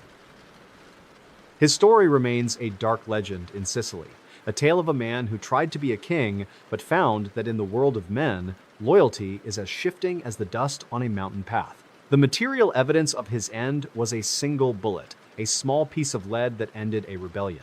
It was a bullet that struck a man who had no protection but his name. But while Salvatore was falling to a traitor's lead, halfway across the world, another leader was facing a different kind of metal. In the city of Jerusalem, King Abdullah I was walking toward a mosque, unaware that a gunman was waiting in the shadows. But in this story, the outcome would be changed by a small, material object, a piece of metal that wasn't a weapon, but a shield. The bullet that killed a bandit in his sleep is a stark contrast to the bullet that struck a king's grandson and failed to draw blood. Let's move from the courtyards of Sicily to the gates of the Al-Aqsa Mosque. On Christmas Eve of 1950, a law student named Ian Hamilton stood in the freezing darkness of London, staring at the massive doors of Westminster Abbey. He was a young man with a scholarship, a bright future, and a deep love for his home in Scotland. He was exactly where any ambitious student would be, doing exactly what any curious traveler would do on a holiday in the city. He had a map in his pocket and a fire in his heart that most people his age couldn't understand. But instead of attending a peaceful midnight mass or celebrating with his family, Ian and 3 of his friends would break into the most famous church in England to steal a 400-pound block of sandstone that had sat under the king's throne for over 600 years. The mystery isn't just how 4 kids with a beat-up car bypassed the crown's security, but why they would risk everything to steal a heavy, broken rock just to leave it on the floor of another abbey. The smell of damp dust and ancient cold stone is the first thing that hits you when the heavy wooden door finally groans open. It is a scent that has been trapped for centuries, a mixture of unlit incense, old wax, and the metallic tang of damp iron. The air inside the abbey is not just cold, it is stagnant. It feels like breathing in history itself. There is a weight to the darkness here that is different from the darkness outside. It is heavy, silent, and judgmental. Beneath that dusty scent, there is the faint, rhythmic sound of your own heartbeat, amplified by the massive vaulted ceilings. You can hear the distant, muffled chime of a clock outside, but in here, time feels like it has stopped. The only other sound is the soft, dry rasp of your wool coat against the stone as you move. It is a sound that feels far too loud in the hollow silence of the nave. Your eyes struggle to find any light, searching for the glint of the throne. Ian Hamilton was 25 years old and was a student at Glasgow University. He was a man of intense passion and even more intense focus. To his professors and his peers, he was a brilliant legal mind in the making, a young man who could debate the fine points of constitutional law for hours without breaking a sweat. He lived in a small, cluttered apartment filled with books on Scottish history and political philosophy. He was a pillar of his student community. He had a habit that his friends found both inspiring and exhausting. Every evening, he would sit in the library long after everyone else had gone home, tracing the lineage of Scottish kings on ancient maps. He felt a deep, personal connection to the artifacts of his country, specifically the Stone of Destiny. He believed that as long as the stone was in London, Scotland's soul was in exile. This wasn't just a political stance for him. It was a fundamental part of his identity. His daily life was a cycle of lectures, library sessions, and long walks through the streets of Glasgow. He found comfort in the predictable rhythm of the university. The sound of the morning bells, the smell of old paper in the stacks, and the sight of the fog rolling off the River Clyde. He was exactly what a law student should be: disciplined, thoughtful, and articulate. But beneath the surface, he was a revolutionary who was tired of talking and ready for action. The mundane stretch of the mission began months before they ever reached London.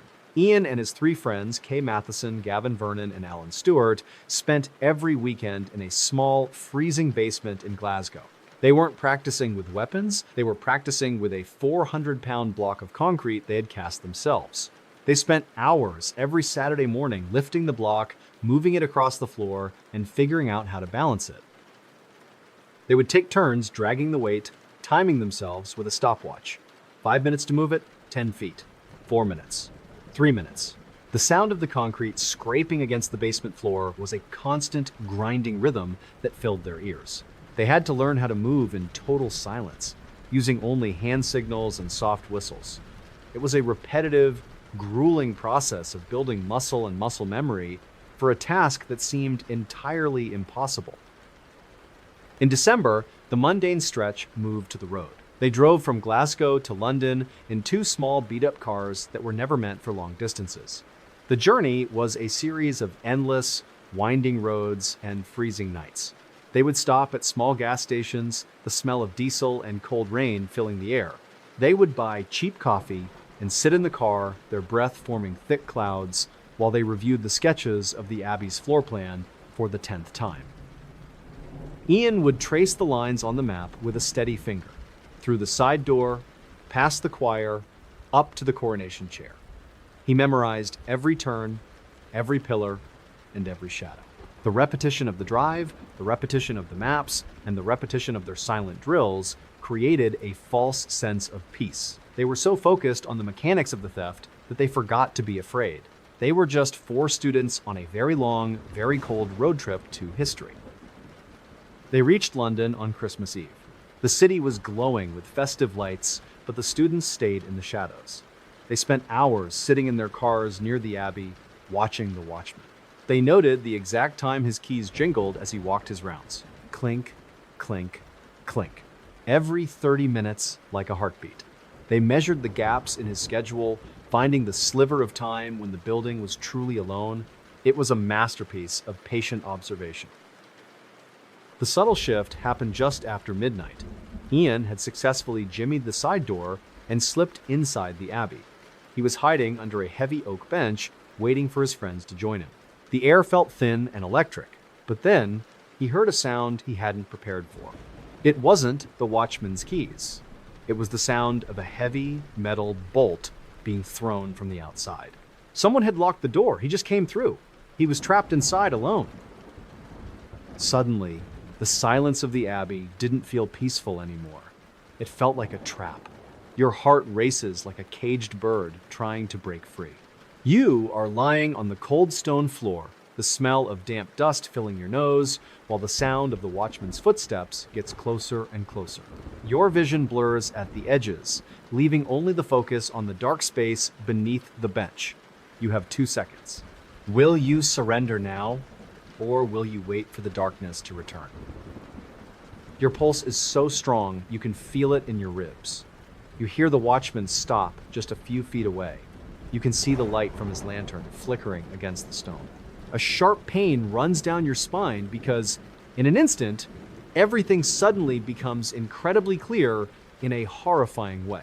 You are a law student, about to be arrested for a crime that could change the history of 2 nations. You stay perfectly still, praying that the darkness is thick enough to hide you. What do you do when the weight of 600 years of history is sitting in your hands and it suddenly snaps? You are pulling the stone of scone out from under the throne, your muscles screaming under the 400-pound weight, when you heard a sound like a gunshot. The stone had cracked in 2. You look down at the 2 pieces, and for a moment, the world stops turning. Do you leave the broken remains behind, or do you carry the pieces of your country home? Your hands are shaking so violently you can barely grip the jagged edges of the sandstone. You know you should have walked away when you heard that bolt throw, but instead, you stayed. Now, you are dragging a 200-pound chunk of rock toward the door, the sound of it scraping against the floor sounding like a roar in your ears. The smell of copper is the first thing that hits you, not from blood, but from the raw energy and fear of the moment. The bizarre reveal was not just that they got the stone out, but how they escaped London. As Ian was loading a piece of the stone into the car, a police officer walked up to him. Ian didn't run. Instead, he grabbed Kay Matheson and began to kiss her passionately. The officer laughed, assuming they were just a couple of youngsters celebrating Christmas a little too much. He told them to get a room and walked away, never once looking in the back of the car.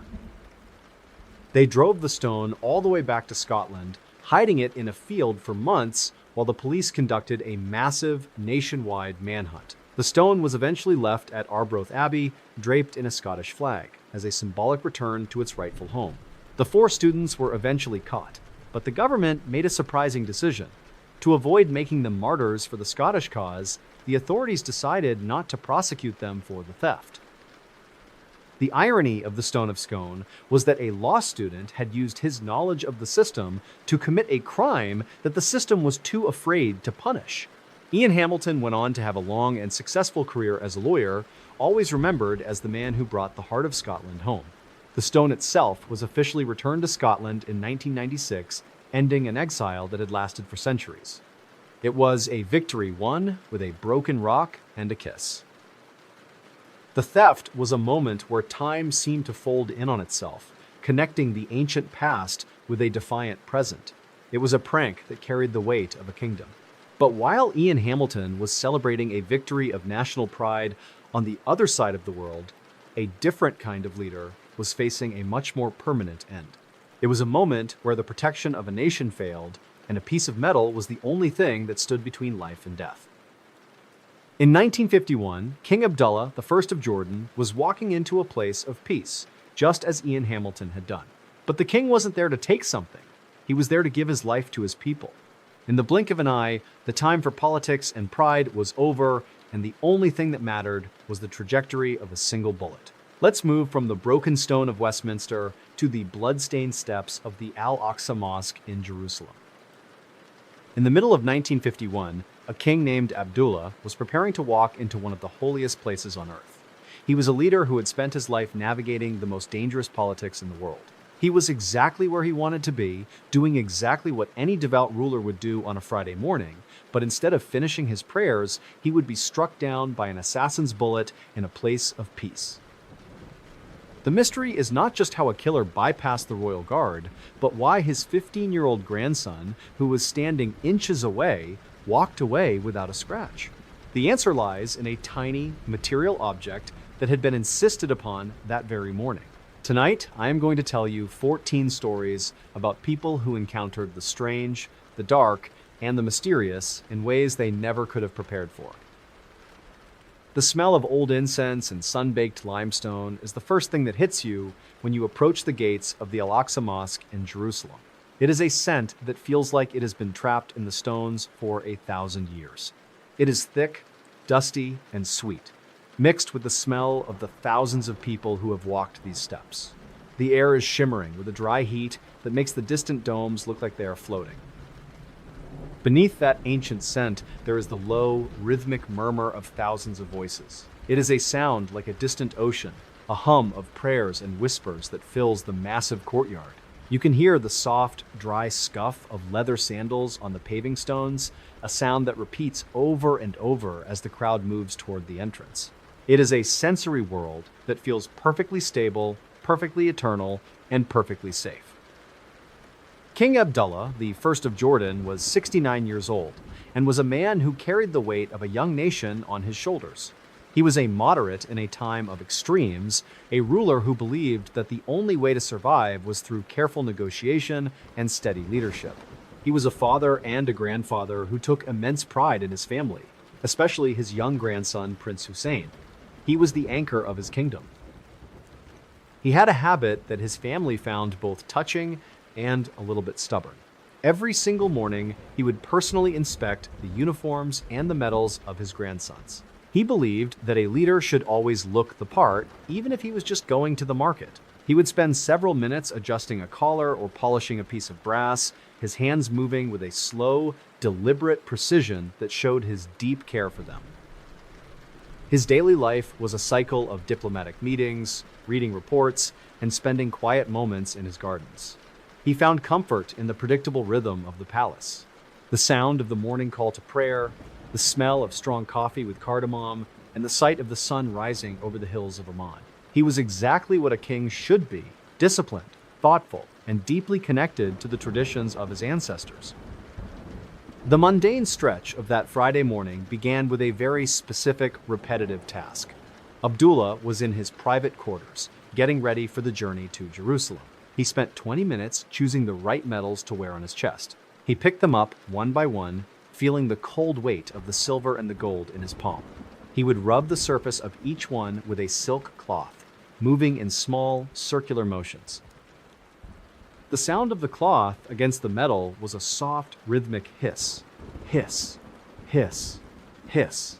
He did this for every single piece of insignia, his eyes focused on the tiny details of the engravings. He wanted the light to catch them just right. Then, he turned to his grandson, Hussein. The boy was wearing his military cadet uniform, looking sharp and proud. Abdullah reached out and began the process of pinning a specific medal onto Hussein's chest. It was a slow, agonizingly careful process. He had to align the pin perfectly with the fabric, making sure it wouldn't snag or tilt. He pushed the needle through, his fingers steady, and then clicked the clasp into place. Snap! He did it again with a second medal, then a third. He adjusted the sash, pulling it tight and smoothing out the wrinkles. He was in a trance of preparation, a mundane ritual that he performed every time they went out. They left the palace and began the drive to Jerusalem. The journey was a series of winding roads and familiar landmarks. Abdullah sat in the back of the car, watching the landscape go by. He counted the olive trees, the small stone walls, and the groups of people waving from the side of the road. It was a repetitive, peaceful experience that he had enjoyed hundreds of times before. He felt a sense of calm that only routine can provide. When they arrived at the mosque, the routine continued. They stepped out of the car, and the royal guards formed a perimeter. The walk toward the entrance was a choreographed movement. Abdullah walked with a steady, rhythmic pace, his grandson just a few inches to his side. They moved through the crowd, nodding to the elders and smiling at the children. It was a cycle of greetings and gestures that the king had mastered over decades. They reached the door of the Al-Aqsa Mosque. The air inside was cooler, smelling of rosewater and old carpets. Abdullah took a breath, ready to lead his people in prayer. But as he stepped over the threshold, he felt a subtle shift in the atmosphere. The murmur of the crowd didn't just die down, it vanished. The silence was sudden and absolute. It felt like the air had been sucked out of the room, leaving a vacuum of cold dread. Your heart races like a caged bird trying to break free. You are standing on cold stone, your pulse so strong you feel like your ribs are about to crack. You see a man step out from behind a heavy wooden door. He isn't holding a prayer book. He is holding a pistol. Your vision blurs at the edges, leaving only the focus on the dark, metallic muzzle. You are rooted to the spot, your body refusing to move even as your brain screams for you to run.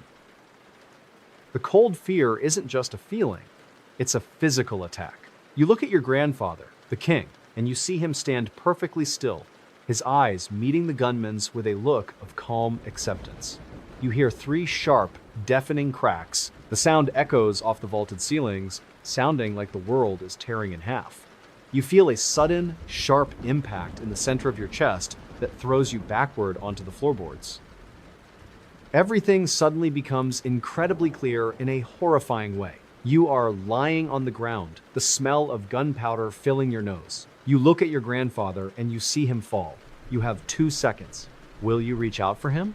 Or will you check your own body for the blood you are sure is there? Then immediately, the silence returns. But here is the thing. When you look down at your chest, there is no blood, there is only a dent. What do you do when the person you love most in the world has just been taken, and the only reason you are still alive is a piece of metal? You knew you should have worn the medals your grandfather insisted on, but you never thought they would be your armor. The bizarre reveal was that the assassin had fired directly at Hussein's heart. The bullet had hit the very metal King Abdullah had spent 20 minutes pinning onto the boy's chest that morning. The metal had deflected the bullet, sending it spinning away into the stone wall. The very routine that Abdullah insisted on had saved the future of the Hashemite dynasty. Abdullah died instantly on the steps of the mosque, but his grandson, the future King Hussein, survived to rule Jordan for 46 years. The irony was that the king's final act of mundane preparation was the one that ensured his family would continue to lead for generations. In 2026, the legacy of that moment is still felt in the stability of the Jordanian throne. The pockmark in the mosque wall where the bullet struck is still there, a silent witness to a tragedy and a miracle. Hussein never forgot that Friday morning. He kept the dented metal as a reminder that life can be changed by a single, quiet choice. His story is a testament to the power of a grandfather's love and the strange paths of fate. The assassination of King Abdullah was a moment that shook the entire Middle East, a sudden, violent end to a man of peace. It was a material piece of silver that stood between life and death. But while the people of Jordan were mourning their king thousands of miles away in the Egyptian desert, a different kind of material failure was occurring.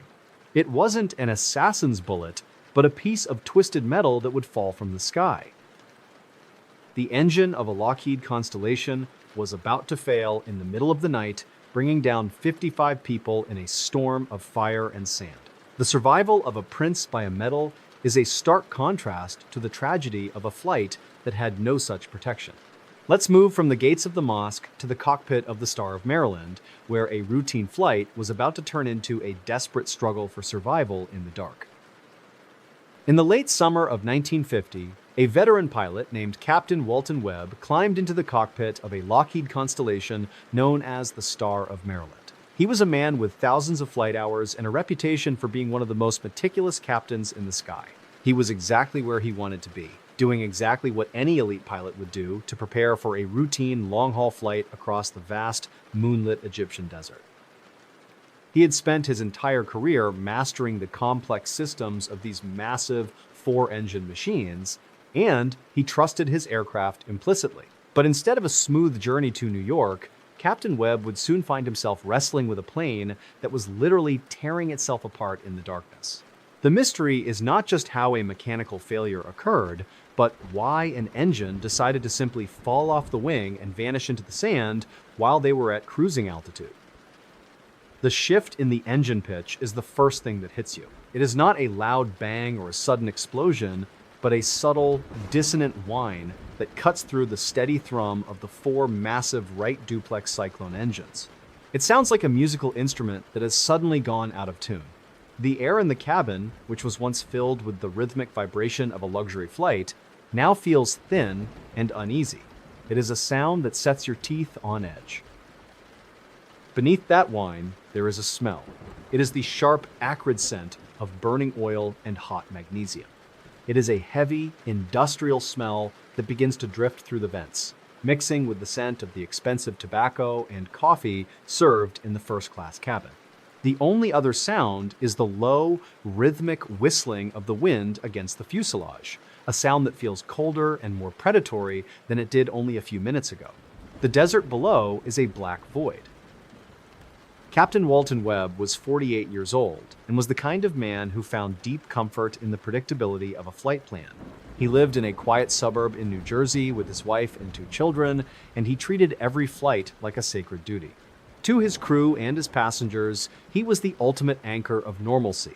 He was a man who spoke in a calm, measured drawl and never seemed to be in a hurry, no matter how tight the schedule was that day. He had a specific habit that his co-pilots always noticed. Before every takeoff, he would run his hand along the throttle quadrant, feeling the metal and the tension of the cables. He believed that he could hear the plane talking to him through his fingertips. He would spend several minutes just sitting in the cockpit in silence, listening to the various hums and clicks of the instruments. It was his way of connecting with the machine before they left the Earth. His daily life was a cycle of pre-flight briefings, weather maps, and the steady, repetitive tasks of aviation. He found peace in the checklists. Item 1, check. Item 2, check. Item 3, check. The sound of the toggle switches clicking into place was a rhythm that grounded him. He was exactly what a captain should be: disciplined, observant, and completely focused on the thousands of small details that kept a 100,000-pound aircraft in the air. The mundane stretch of the flight began at the Farouk Airport in Cairo. The crew spent 2 hours performing the standard turnaround. It was a repetitive, mechanical process. The fuel trucks arrived with their rhythmic pumping sound. The baggage handlers moved with a practiced, slow motion in the desert heat. Walton watched from the cockpit window, sipping a glass of water, noting the way the heat waves shimmered off the silver wings of the constellation. He watched the mechanics as they performed their walk-around. They checked the tires, they looked at the landing gear, and they peered into the cowlings of the 4 massive engines. Everything looked perfect. It was a cycle of inspections that had been performed thousands of times without a single issue. The sound of their wrenches against the metal and the chatter of the ground crew created a false sense of security that felt as solid as the concrete runway. Once they were in the air, the mundane stretch continued for several hours. The plane reached its cruising altitude of 10,000 feet, and the passengers settled into their seats. Walton and his co-pilot, H.B. Russell, began the repetitive task of monitoring the gauges. They checked the oil pressure every 15 minutes, they checked the fuel flow, they checked the cylinder head temperatures. It was a monotonous, comforting ritual of high-altitude travel. They sat in the dim light of the cockpit, the glowing dials reflecting in their eyes. They talked about their families, their favorite restaurants in New York, and the weather waiting for them across the Atlantic. The sound of the engines was a constant, hypnotic drone that made the passage of time feel fluid. They were in a trance of professional competence, moving across the Egyptian desert at 300 miles an hour while the rest of the world slept. Walton reached out and adjusted the trim wheel, feeling the slight resistance of the cables. He did it the same way every time. 2 small turns to the right, a pause, and then a tiny correction back to the left. It was a habit that kept the plane perfectly level. The repetition of these small adjustments was the heartbeat of the flight. He felt like he was part of the machine, a component that was working in perfect harmony with the right engines and the wind. The subtle shift happened at 2 in the morning. Walton was looking at the number 3 engine gauge when he noticed a tiny, almost imperceptible flicker in the oil pressure needle. It didn't drop. It just shivered. He stared at it for a full minute. The sound of the engine hadn't changed, and the vibration in the floorboards was still the same, but that tiny movement of the needle felt like a cold hand touching the back of his neck. Something was different. He mentioned it to Russell, who checked his own instruments. Everything else looked normal. They decided to keep a close eye on it, thinking it might just be a faulty sensor. But then, the shiver turned into a slow, steady decline. The air in the cockpit suddenly felt thin. Walton looked out the side window at the number 3 engine. It was a silver shape in the moonlight, looking as solid as ever. But he knew, deep in his gut, that the metal was failing. Your hands are cramping as you grip the control yoke, your pulse so strong you feel like your ribs are about to crack. You are sitting in a cockpit that is suddenly filled with the red glow of warning lights. You look out the window and you don't just see fire. You see the entire number 3 engine begin to vibrate, so violently that the cowling starts to tear away. Your vision blurs at the edges, leaving only the focus on the screaming metal of the right wing.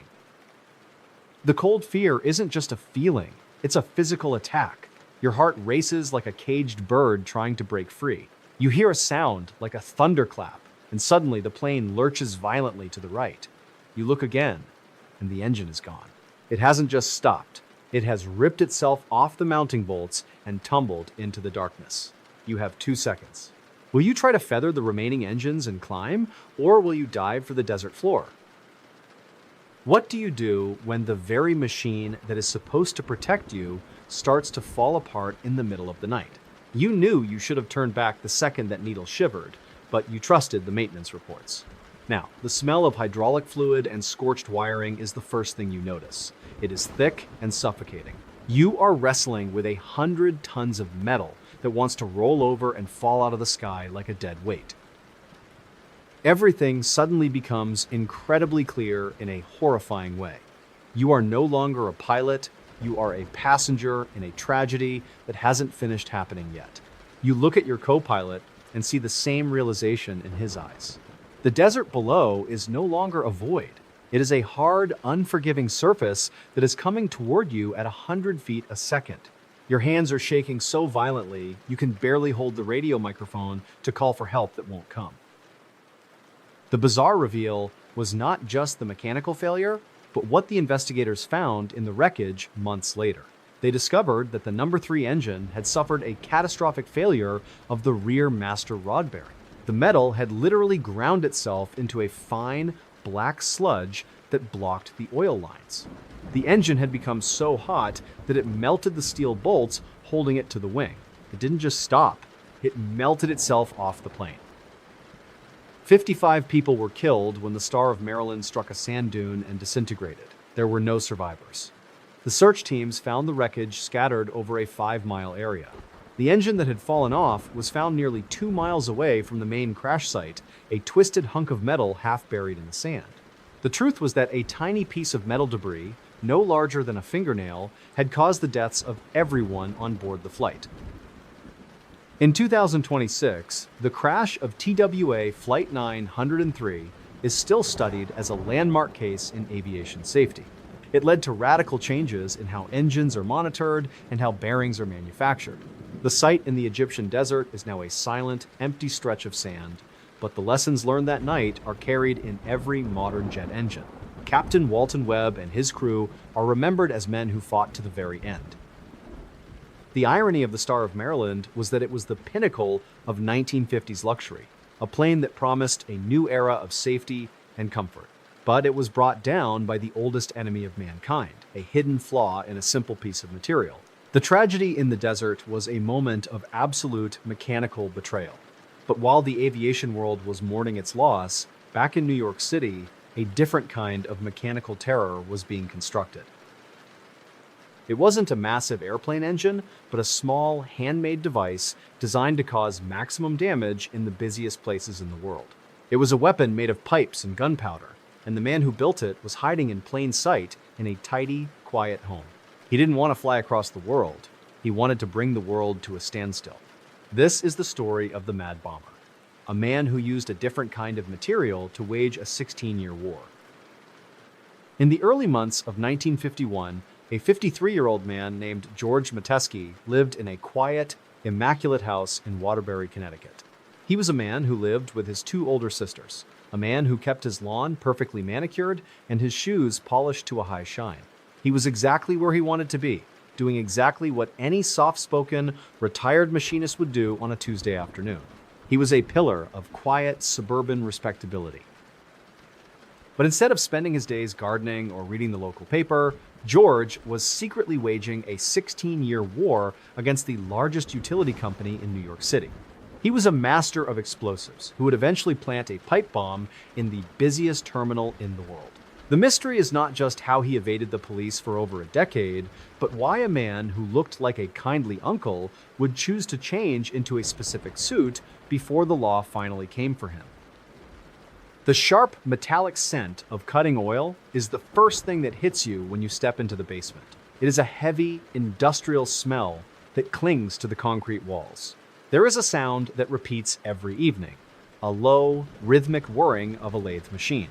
Whir, click, grind. It is the sound of absolute precision. The air in the room is cool and stagnant, filled with the fine, gray dust of steel shavings that catch the light like tiny diamonds on the floor. Beneath the whirring, there is a rhythmic ticking. It is not one clock, but dozens of them, all synchronized to the same second. The sound is a constant, mechanical heartbeat that fills the space. You can hear the soft, dry rasp of a file moving across a brass pipe, a sound that feels like a physical vibration in your teeth. It is a sensory world where every thousandth of an inch matters, a place where a single mistake could turn the entire room into a furnace. George Metesky was a man of deep, silent grievances. He had worked for Consolidated Edison years earlier, but an accident on the job had left him with permanent lung damage. When the company denied his disability claim, something inside George didn't just break, it hardened. He became a man obsessed with fair play. To his sisters and his neighbors, He was the model of a quiet life. He was the anchor of normalcy, a man who never raised his voice or caused trouble. He had a habit that defined his internal world. Every morning, he would sit at his kitchen table and meticulously clip articles from the New York newspapers. He wasn't looking for sports or politics. He was looking for mentions of himself, or rather, the phantom he had created. He would paste these clippings into a scrapbook with perfect alignment, his hands moving with a slow, deliberate precision. It was his way of keeping score in a game only he knew he was playing. His daily life was a masterpiece of the mundane. He would walk to the local market, buy his groceries, and exchange polite nods with the people he passed. He found comfort in the predictable rhythm of the small town. The sound of the morning mail slot, the smell of fresh bread from the bakery, and the sight of the sun setting over the Connecticut hills. He was exactly what a neighbor should be: reliable, quiet, and completely invisible in the crowd of everyday life. The mundane stretch of his campaign began in the late 1930s. For 16 years, George followed a grueling, repetitive routine of creation and delivery. He would spend weeks in his basement workshop, handcrafting each bomb with the skill of a watchmaker. He didn't buy ready-made parts. He turned the steel pipes on his own lathe. He mixed the gunpowder by hand. He wound the clockwork triggers until the tension was exactly right. It was a life of metal. He would take a train from Connecticut into Manhattan, a journey he had memorized to the second. He would sit in the same car, look out the same window, and count the stops. The sound of the train wheels on the tracks was a rhythmic, hypnotic drone. Clack, clack, clack, clack.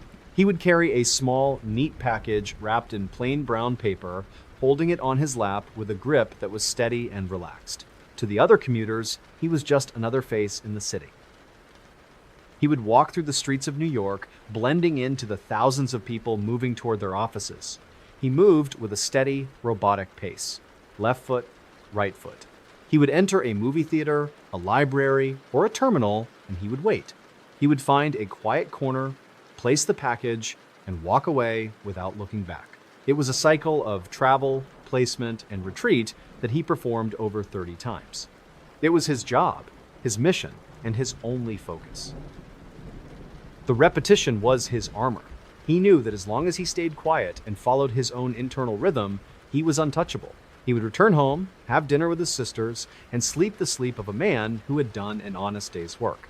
The smell of the city, the steam, the exhaust, and the hot asphalt would linger on his coat for a few hours, a mundane reminder of his secret war.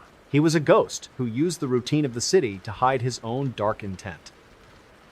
The subtle shift happened in 1951 when George decided to target Grand Central Terminal. He had been sending letters to the newspapers for years, signed with the initials FP, for fair play. But the police weren't listening. He realized he needed a bigger stage.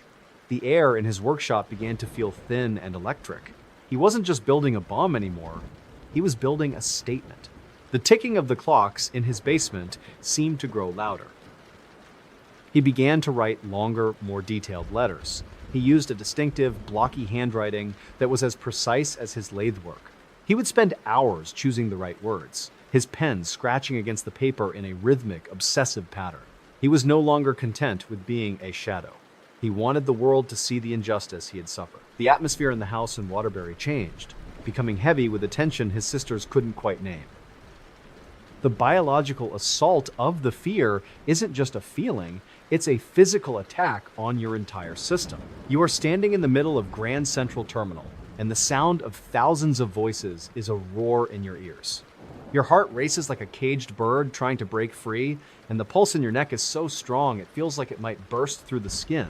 Your vision blurs at the edges, leaving only the focus on the locker where you just placed the package. Your lungs feel like they are filled with hot lead, making every breath a struggle. Cold sweat begins to trickle down your spine, not because you are afraid of the police, but because the energy of the crowd is overwhelming your senses. You feel a sharp pain run down your spine as the clock on the wall clicks forward. You have 2 seconds. Will you stay to see the results of your work, or will you let the tide of the crowd carry you back to the safety of the train? What do you do when you have spent 16 years being a ghost, and suddenly the world starts looking back at you? You knew you should have stopped when the first bomb failed to hurt anyone. But instead, you kept going until the explosions became your only language. Do you believe that a corporation can have a conscience? Or do you accept that the only way to be heard is through the sound of tearing metal? Your hands are shaking so violently you can barely walk. The bizarre reveal was not just how George was caught, but what the police used to find him. The New York Police Department turned to a psychiatrist named James Brussel.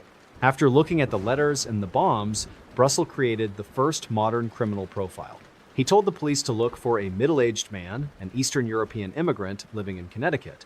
But his most famous prediction was this: when you find him, he will be wearing a double-breasted suit. On January 21st, 1957, the police knocked on the door in Waterbury. George Metesky answered the door in his bathrobe. He was calm and polite. He admitted everything. But before they took him to the station, he asked for a moment to change. When he emerged from his bedroom, he was wearing a perfectly pressed, double-breasted suit, buttoned exactly as the doctor had predicted.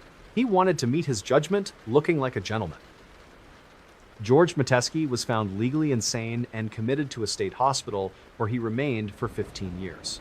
The irony of the Mad Bomber was that he was a man of absolute order who used chaos to seek a justice he believed the world owed him. He died in 1994, a quiet old man who had once brought the most powerful city on Earth to its knees. His story is a reminder that the most dangerous monsters are often the ones who are the most polite. The campaign of the Mad Bomber changed New York forever, leading to the birth of modern criminal profiling and a new era of urban security. It was a 16-year war waged with pipe and clockwork. But while George Metesky was being analyzed in a hospital thousands of miles away in the mountains of South Korea, a different kind of calculation was being made. It wasn't the work of a single man with a grievance, but a government with a cold political agenda. The mass graves of the Bodo League were being filled with the bodies of people who had been betrayed not by a company, but by their own leaders. The geography of fear moves from the subways of Manhattan to the remote valleys of Korea, where the silence wasn't a choice, but a sentence. The double-breasted suit of a bomber is a haunting contrast to the simple white clothes of the victims waiting in the trenches. Let's move from the city to the Bodo League massacre. In the summer of 1950, a young father named Kim Sun-woo stood in a dusty government office in a small village near Busan, South Korea. He was a simple farmer with a young wife and a toddler who was just learning to walk. He was exactly where he wanted to be, doing exactly what any responsible head of a household would do to protect his family during a time of political uncertainty. He was signing a piece of paper that promised him food and safety. But instead of receiving the promised protection and the bag of rice that would feed his family for a month, Sun-woo and tens of thousands of others were being added to a list that would become their death warrant. They were told the Bodo League was a path to re-education and national unity. The mystery isn't just why a government would turn on its own people so suddenly, but how such a massive slaughter could be kept a secret from the world for over 50 years. The sound of cicadas is the first thing that hits you. It is a relentless, electric buzzing that seems to vibrate the very air in the valley. It is a sound that defines the heat of the Korean summer. The smell of sun-baked pine needles and damp red clay is everywhere, a scent that is usually peaceful and familiar. But on this afternoon, there is another smell underneath the pine. It is the sharp, metallic tang of wet earth that has been recently disturbed on a massive scale. The air is thick and stagnant, pressing against your skin like a wet cloth. You can hear the distant, rhythmic thud of a shovel hitting dirt, a sound that repeats over and over in the stillness. Thud, scrape, thud, scrape.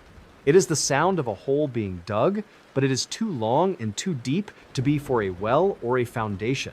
The only other sound is the low, muffled sobbing of people who are exhausted and terrified, a sound that the cicadas seem to be trying to drown out.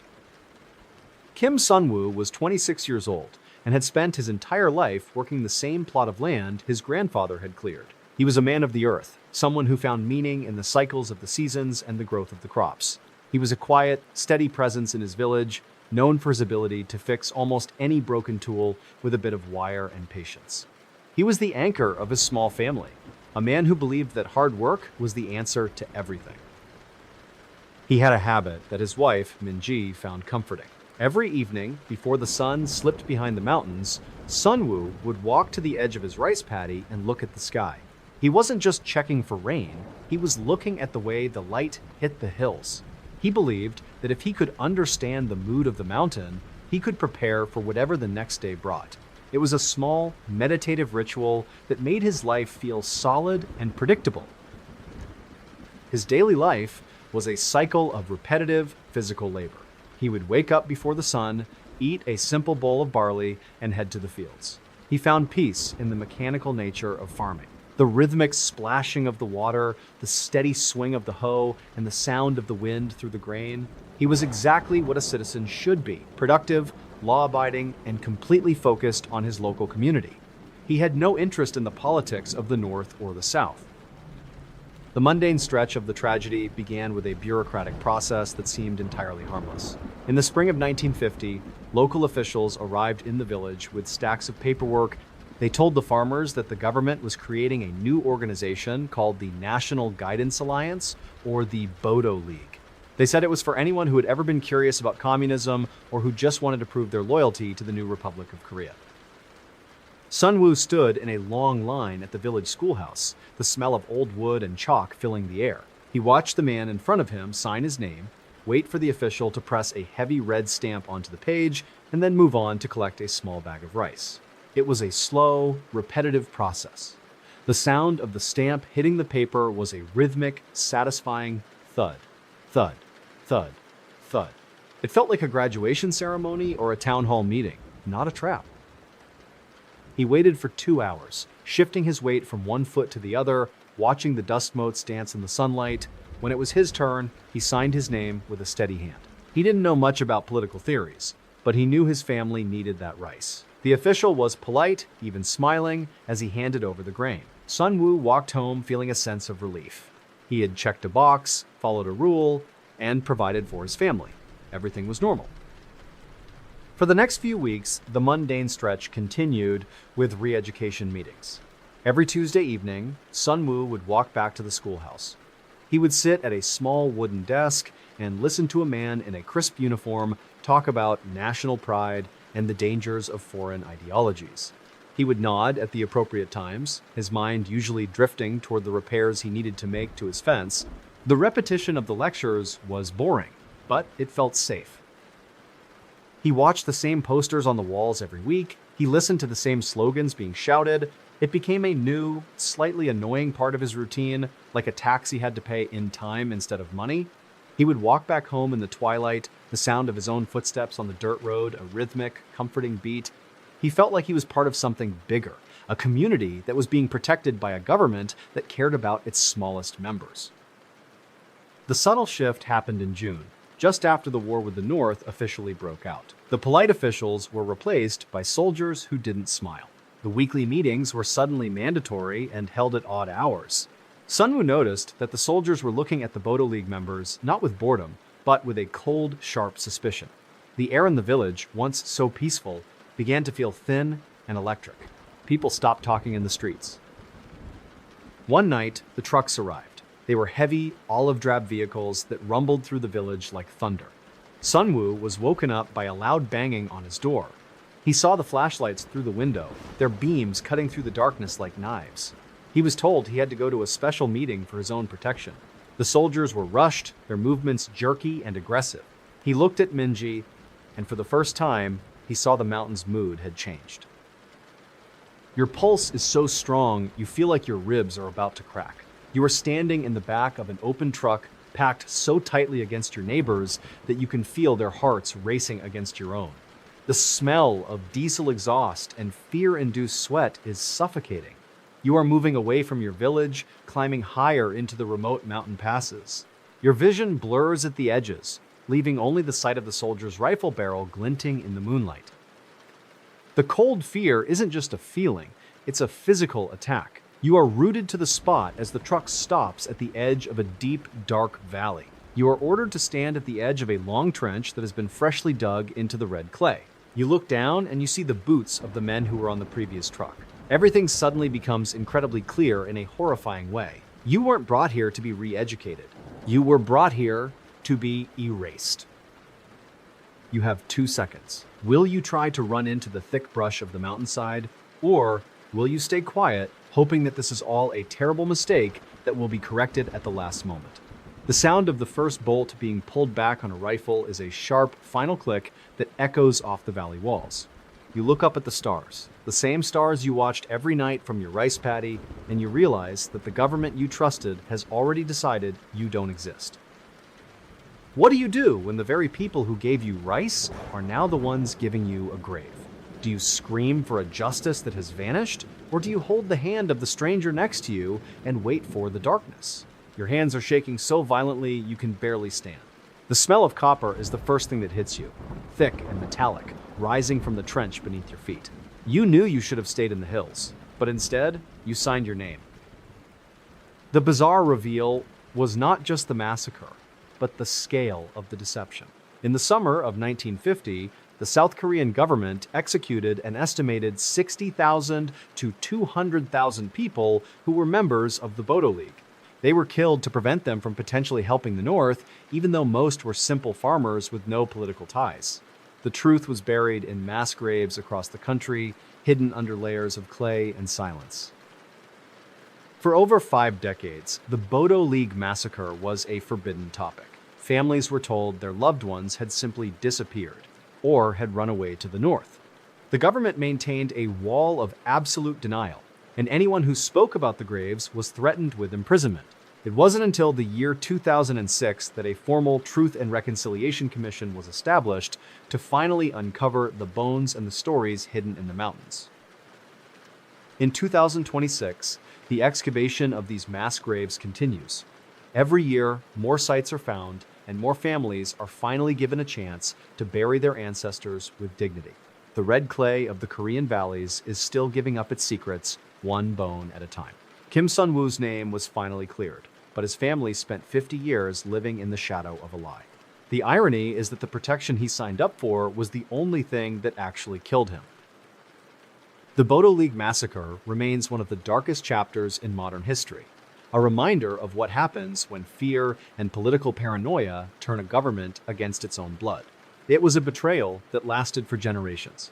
But while the people of South Korea were finally finding the words to describe their loss, across the world in the United Kingdom, a different kind of betrayal was taking place. It wasn't a mass execution, but a singular, quiet tragedy.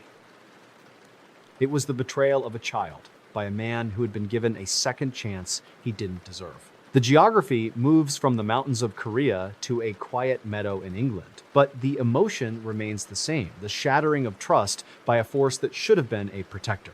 This is the story of Brenda Goddard and the man who lured her into the tall grass, a man whose mind was a maze of darkness that the law failed to map. Let's move to our final story. The sound of a cinema projector is a very specific mechanical hum. It is a rhythmic clicking that fills a dark room, a sound that usually promises a world of fantasy and adventure. In the summer of 1951, in the city of Bath, England, that sound was the backdrop of a perfect afternoon for a young man named John Straffen. He sat in the velvet seat, the smell of buttered popcorn and floor wax heavy in the air, his eyes wide with wonder. Beneath the hum of the film, there was the faint, salty scent of vinegar and fried fish drifting in from the street outside. It was a mundane, comforting smell that signaled a Saturday treat. The air in the theater was cool and stale, but to John, it was the most exciting place in the world. He clutched a small paper bag of sweets, his fingers sticky with sugar. Every few minutes, he would reach in, pull out a hard candy, and let it dissolve slowly on his tongue. He watched the screen with an intensity that most people reserved for a life-altering event. To him, the flickering black and white images were reality. He didn't see the actors, he saw the people. He didn't hear the music, he heard the world breathing. The only other sound in the small theater was the occasional cough of a neighbor or the crinkle of a wrapper. It was a sensory world of simple pleasures, a world where the only thing that mattered was the next frame. Brenda Goddard was only 5 years old and was the kind of child who seemed to have been painted into the landscape of her neighborhood. She was small, with bright eyes and a laugh that sounded like a set of wind chimes in a light breeze. She lived with her parents in a modest home, and her world was defined by the boundaries of her front garden and the local park. She was a child who saw a friend in everyone she met, from the postman to the stray cats in the alley. Brenda had a favorite pair of shoes, little black patent leather ones that she insisted on polishing herself. She would sit on the kitchen floor with a rag, moving her hand in tiny, earnest circles until she could see the reflection of her own nose in the toe. It was her anchor of normalcy, a small act of responsibility that made her feel grown up. She was exactly where a 5-year-old should be, surrounded by love and the belief that the world was a safe and happy place. John Straffen was 21 years old, but inside his mind, he was still a young boy. He had a developmental disability that left him with the emotional and intellectual capacity of a 9-year-old.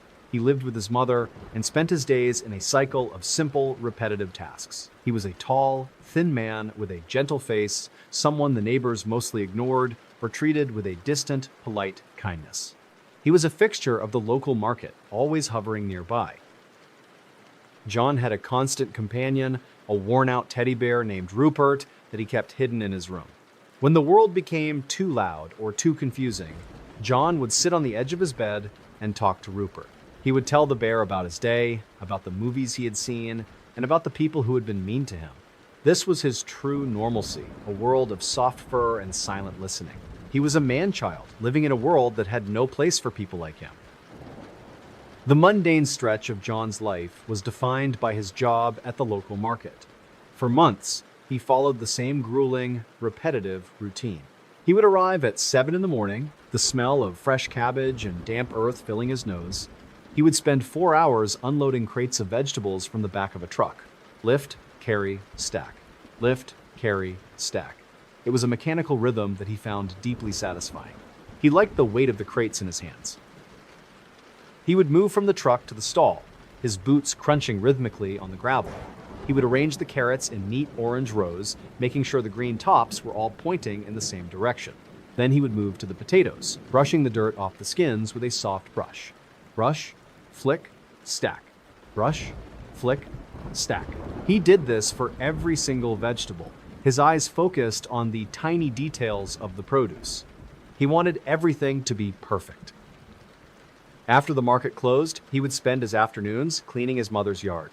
He would sweep the stone path, moving the broom in long, slow strokes, swish, swish, swish. He would collect the fallen leaves and place them in a neat pile, never letting a single one escape the heap. He found comfort in the order of the work.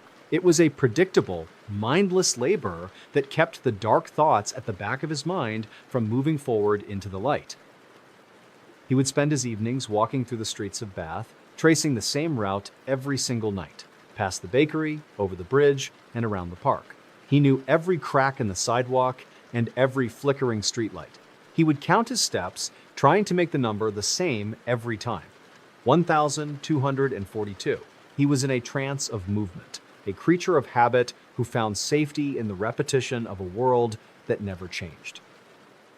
John also had a secondary routine that was more hidden. He was obsessed with the police. He would spend hours standing near the local station, watching the officers come and go.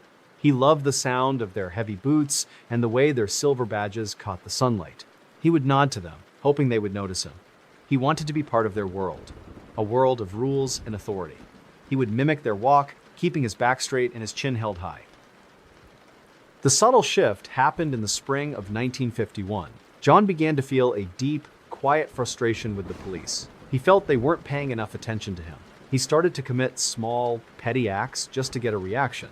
He would steal a single flower from a neighbor's garden and leave it on the doorstep of the police station. He would move a trash can from one side of the street to the other.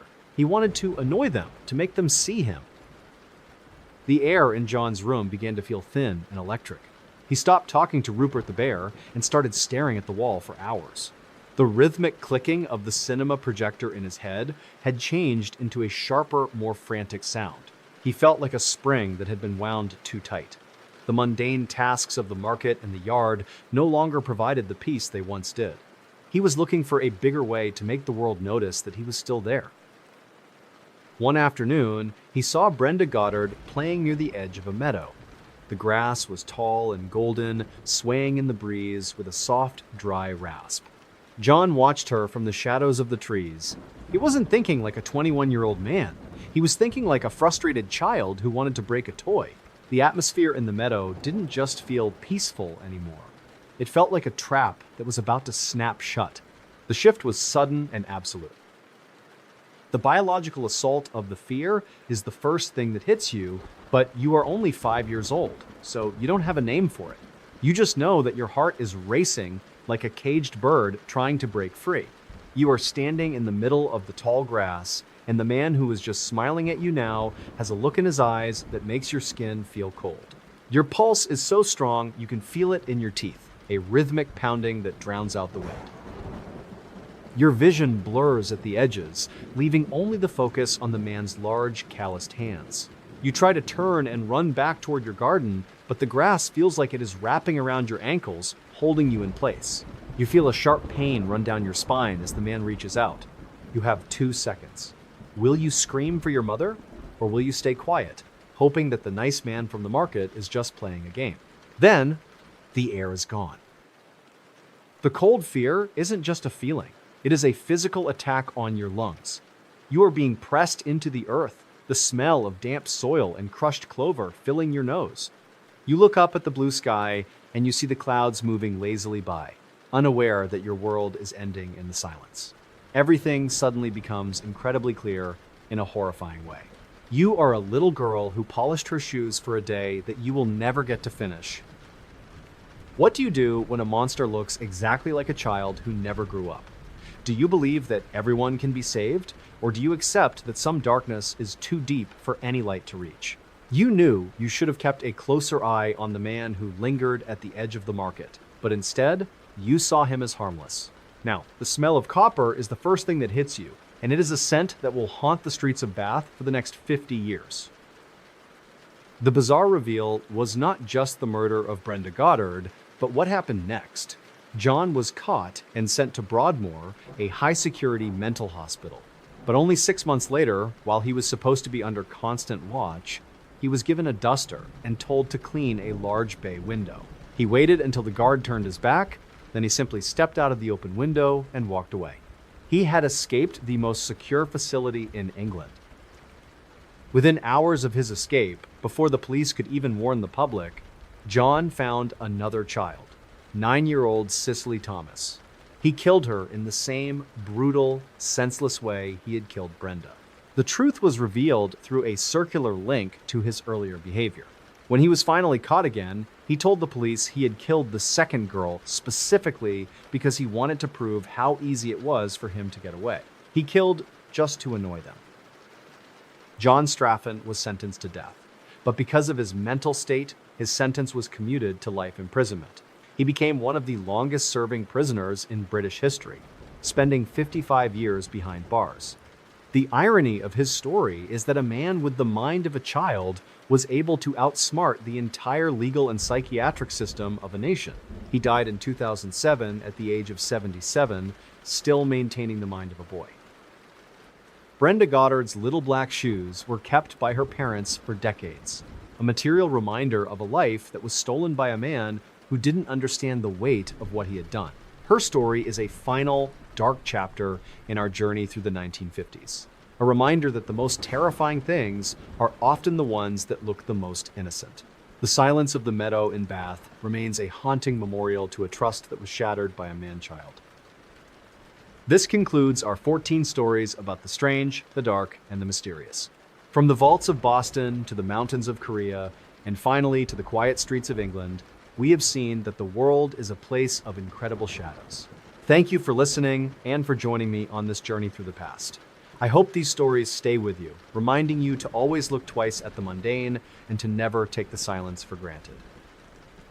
The rhythmic clicking of a cinema projector is a very specific mechanical hum that fills a dark room. It is a sound that usually promises a world of fantasy and adventure. A rhythmic, repetitive pulse that makes the air feel alive. In the summer of 1951, in the city of Bath, England, that sound was the backdrop of a perfect afternoon for a young man named John Straffen. He sat in the velvet seat, his eyes wide. The smell of buttered popcorn and floor wax was heavy in the air. mixing with the faint, salty scent of vinegar and fried fish drifting in from the street outside. It was a mundane, comforting smell that signaled a Saturday treat. The air in the theater was cool and stagnant, but to John, it was the most exciting place in the world. He clutched a small paper bag of sweets, his fingers sticky with sugar. Every few minutes, he reached in for another piece. He watched the flickering black and white images as if they were reality. He did not see actors, he saw the people. He did not hear the music, he heard the world breathing.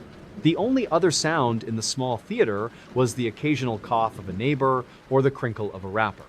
It was a sensory world of simple pleasures, a world where the only thing that mattered was the next frame. For John, this was the only place where the world finally made sense. Brenda Goddard was only 5 years old and was the kind of child who seemed to have been painted into the landscape of her neighborhood. She was small, with bright eyes and a laugh that sounded like a set of wind chimes in a light breeze. She lived with her parents in a modest home, and her world was defined by the boundaries of her front garden and the local park. She was a child who saw a friend in everyone she met, from the postman to the cats. Brenda had a favorite pair of shoes, little black patent leather ones that she insisted on polishing herself. She would sit on the kitchen floor with a rag, moving her hand in tiny, earnest circles until she could see the reflection of her own nose in the toe. It was her anchor of normalcy, a small act of responsibility that made her feel grown up. She was exactly where a 5-year-old should be, surrounded by love and the belief that the world was safe. John Straffen was 21 years old, but inside his mind, he was still a young boy. He had a developmental disability that left him with the emotional and intellectual capacity of a 9-year-old. He lived with his mother and spent his days in a cycle of simple, repetitive tasks. He was a tall, thin man with a gentle face, someone the neighbors mostly ignored or treated with a distant, polite kindness. He was a fixture of the local market, always there. He had a constant companion, a worn-out teddy bear named Rupert that he kept hidden in his room. When the world became too loud or too confusing, John would sit on the edge of his bed and talk to Rupert. He would tell the bear about his day, about the movies he had seen, and about the people who had been mean to him. This was his true normalcy, a world of soft fur and silent listening. He was a man-child living in a world that had no place for him. The mundane stretch of John's life was defined by his job at the local market. For months, he followed the same grueling, repetitive routine. He would arrive at 7 in the morning, the smell of fresh cabbage and damp earth filling his nose. He would spend 4 hours unloading crates of vegetables from the back of a truck. Lift, carry, stack. Lift, carry, stack. It was a mechanical rhythm that he found deeply satisfying. He liked the heavy weight of the wood. He would move from the truck to the stall, his boots crunching rhythmically on the gravel. He would arrange the carrots in neat orange rows, making sure the green tops were all pointing in the same direction. Then he would move to the potatoes, brushing the dirt off the skins with a soft brush. Brush, flick, stack. Brush, flick, stack. He did this for every single vegetable, his eyes focused on the tiny details. He wanted every single pile to be perfect. After the market closed, he would spend his afternoons cleaning his mother's yard. He would sweep the stone path, moving the broom in long, slow strokes. Swish, swish, swish. He would collect the fallen leaves and place them in a neat pile, never letting a single one escape the heap. He found comfort in the order of the work. It was a predictable, mindless labor that kept the dark thoughts at the back of his mind from moving forward into the afternoon light. He would spend his evenings walking through the streets of Bath, tracing the same route every single night, past the bakery, over the bridge, and around the park. He knew every crack in the sidewalk and every flickering streetlight. He would count his steps, trying to make the number the same every time. 1,242. He was in a trance of movement, a creature of habit who found safety in the repetition of a world that never changed. John also had a secondary routine that was more hidden. He was obsessed with the police. He would spend hours standing near the local station, watching the officers come and go. He loved the sound of their heavy boots and the way their silver badges caught the sunlight. He would nod to them, hoping they would notice him. He wanted to be part of their world, a world of rules and authority. He would mimic their walk, keeping his back straight and his chin high. The subtle shift happened in the spring of 1951. John began to feel a deep, quiet frustration with the police. He felt they weren't paying enough attention to him. He started to commit small, petty acts just to get a reaction. He would steal a single flower from a neighbor's garden and leave it on the doorstep of the police station. He would move a trash can from one side of the street to the other. He wanted to annoy them, to make them see him. The air in John's room began to feel thin and electric. He stopped talking to Rupert the bear and started staring at the wall for hours. The rhythmic clicking of the cinema projector in his head had changed into a sharper, more frantic sound. He felt like a spring that had been wound too tight. The mundane tasks of the market and the yard no longer provided the peace they once did. He was looking for a bigger way to make the world finally notice him. One afternoon, he saw Brenda Goddard playing near the edge of a meadow. The grass was tall and golden, swaying in the breeze with a soft, dry rasp. John watched her from the shadows of the trees. He wasn't thinking like a 21-year-old man, he was thinking like a frustrated child who wanted to break a toy. The atmosphere in the meadow didn't just feel peaceful anymore, it felt like a trap that was about to snap shut. The shift was sudden and absolute. The biological assault of the fear is the first thing that hits you. But you are only 5 years old, so you do not have a name for it. You just know that your heart is racing like a caged bird trying to break free. You are standing in the middle of the tall grass, and the man who was just smiling at you now has a look in his eyes that makes your skin feel cold. Your pulse is so strong you can feel it in your teeth, a rhythmic pounding that drowns out the wind. Your vision blurs at the edges, leaving only the focus on the man's large, calloused hands. You try to turn and run back toward your garden, but the grass feels like it is wrapping around your ankles, holding you in place. You feel a sharp pain run down your spine as the man reaches out. You have 2 seconds. Will you scream for your mother, or will you stay quiet, hoping that the nice man from the market is just playing a game? Then, the air is suddenly gone. The cold fear isn't just a feeling. It is a physical attack on your lungs. You are being pressed into the earth, the smell of damp soil and crushed clover filling your nose. You look up at the blue sky, and you see the clouds moving lazily by, unaware that your world is ending in the silence. Everything suddenly becomes incredibly clear in a horrifying way. You are a little girl who polished her shoes for a day that you will never actually get to finish. What do you do when a monster looks exactly like a child who never grew up? Do you believe that everyone can be saved? Or do you accept that some darkness is too deep for any light to reach? You knew you should have kept a closer eye on the man who lingered at the edge of the market, but instead, you saw him as harmless. Now, the smell of copper is the first thing that hits you, and it is a scent that will haunt the streets of Bath for the next 50 years. The bizarre reveal was not just the murder of Brenda Goddard, but what happened next. John was caught and sent to Broadmoor, a high-security mental hospital. But only 6 months later, while he was supposed to be under constant watch, he was given a duster and told to clean a large bay window. He waited until the guard turned his back, then he simply stepped out of the open window and walked away. He had escaped the most secure facility in all of England. Within hours of his escape, before the police could even warn the public, John found another child, 9-year-old Cicely Thomas. He killed her in the same brutal, senseless way he had killed Brenda. The truth was revealed through a circular link to his earlier behavior. When he was finally caught again, he told the police he had killed the second girl specifically because he wanted to prove how easy it was for him to get away. He killed just to annoy them. John Straffen was sentenced to death, but because of his mental state, his sentence was commuted to life imprisonment. He became one of the longest-serving prisoners in British history, spending 55 years behind bars. The irony of his story is that a man with the mind of a child was able to outsmart the entire legal and psychiatric system of a nation. He died in 2007 at the age of 77, still maintaining the mind of a boy. In 2026, the case of John Straffen is still cited as a failure of the British asylum system. The Broadmoor escape led to the installation of the famous sirens that still warn the local community of an escape today. The sirens have a low, rhythmic moan that carries for miles. Straffen remained in the darkness of his own mind until the very end, never fully grasping the horror of the lives he had ended. He was a ghost in the system.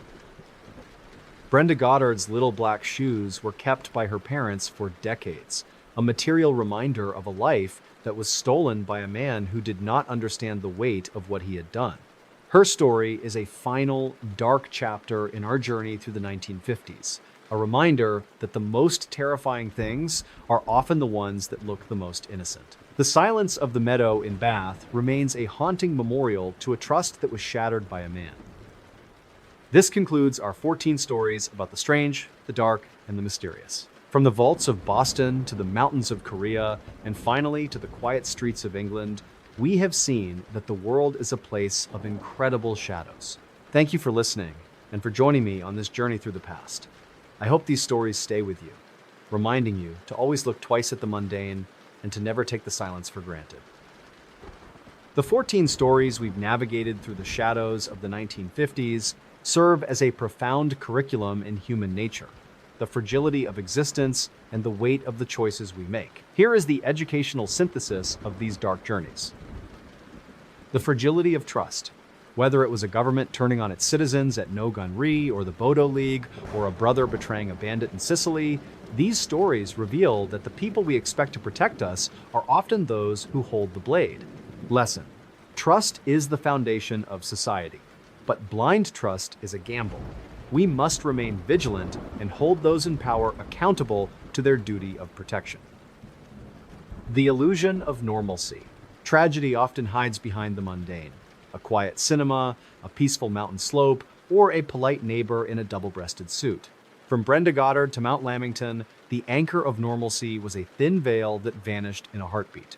Lesson. Peace is often fragile. Vigilance isn't paranoia, it's survival. Respecting the signs of change, whether in nature or human behavior, is the only way to navigate a shifting world. The power of the detail. A meticulously pinned medal saved a king's lineage, while a tiny metal bearing failure brought down an entire flight. In our rush for the big picture, we forget that life is won or lost in the thousands of small details. Lesson. Precision matters. Whether it's the routine of a pilot or the intuition of a grandfather, the small things are never actually small. They are the foundation of our fate. The banality of evil. Predators like Ilse Koch or Martha Beck didn't always look like monsters. They looked like hostesses, nurses, and wives. Lesson. Evil often wears a polite mask. True character is revealed not in how someone treats their equals, but how they treat the vulnerable when they believe no one is watching.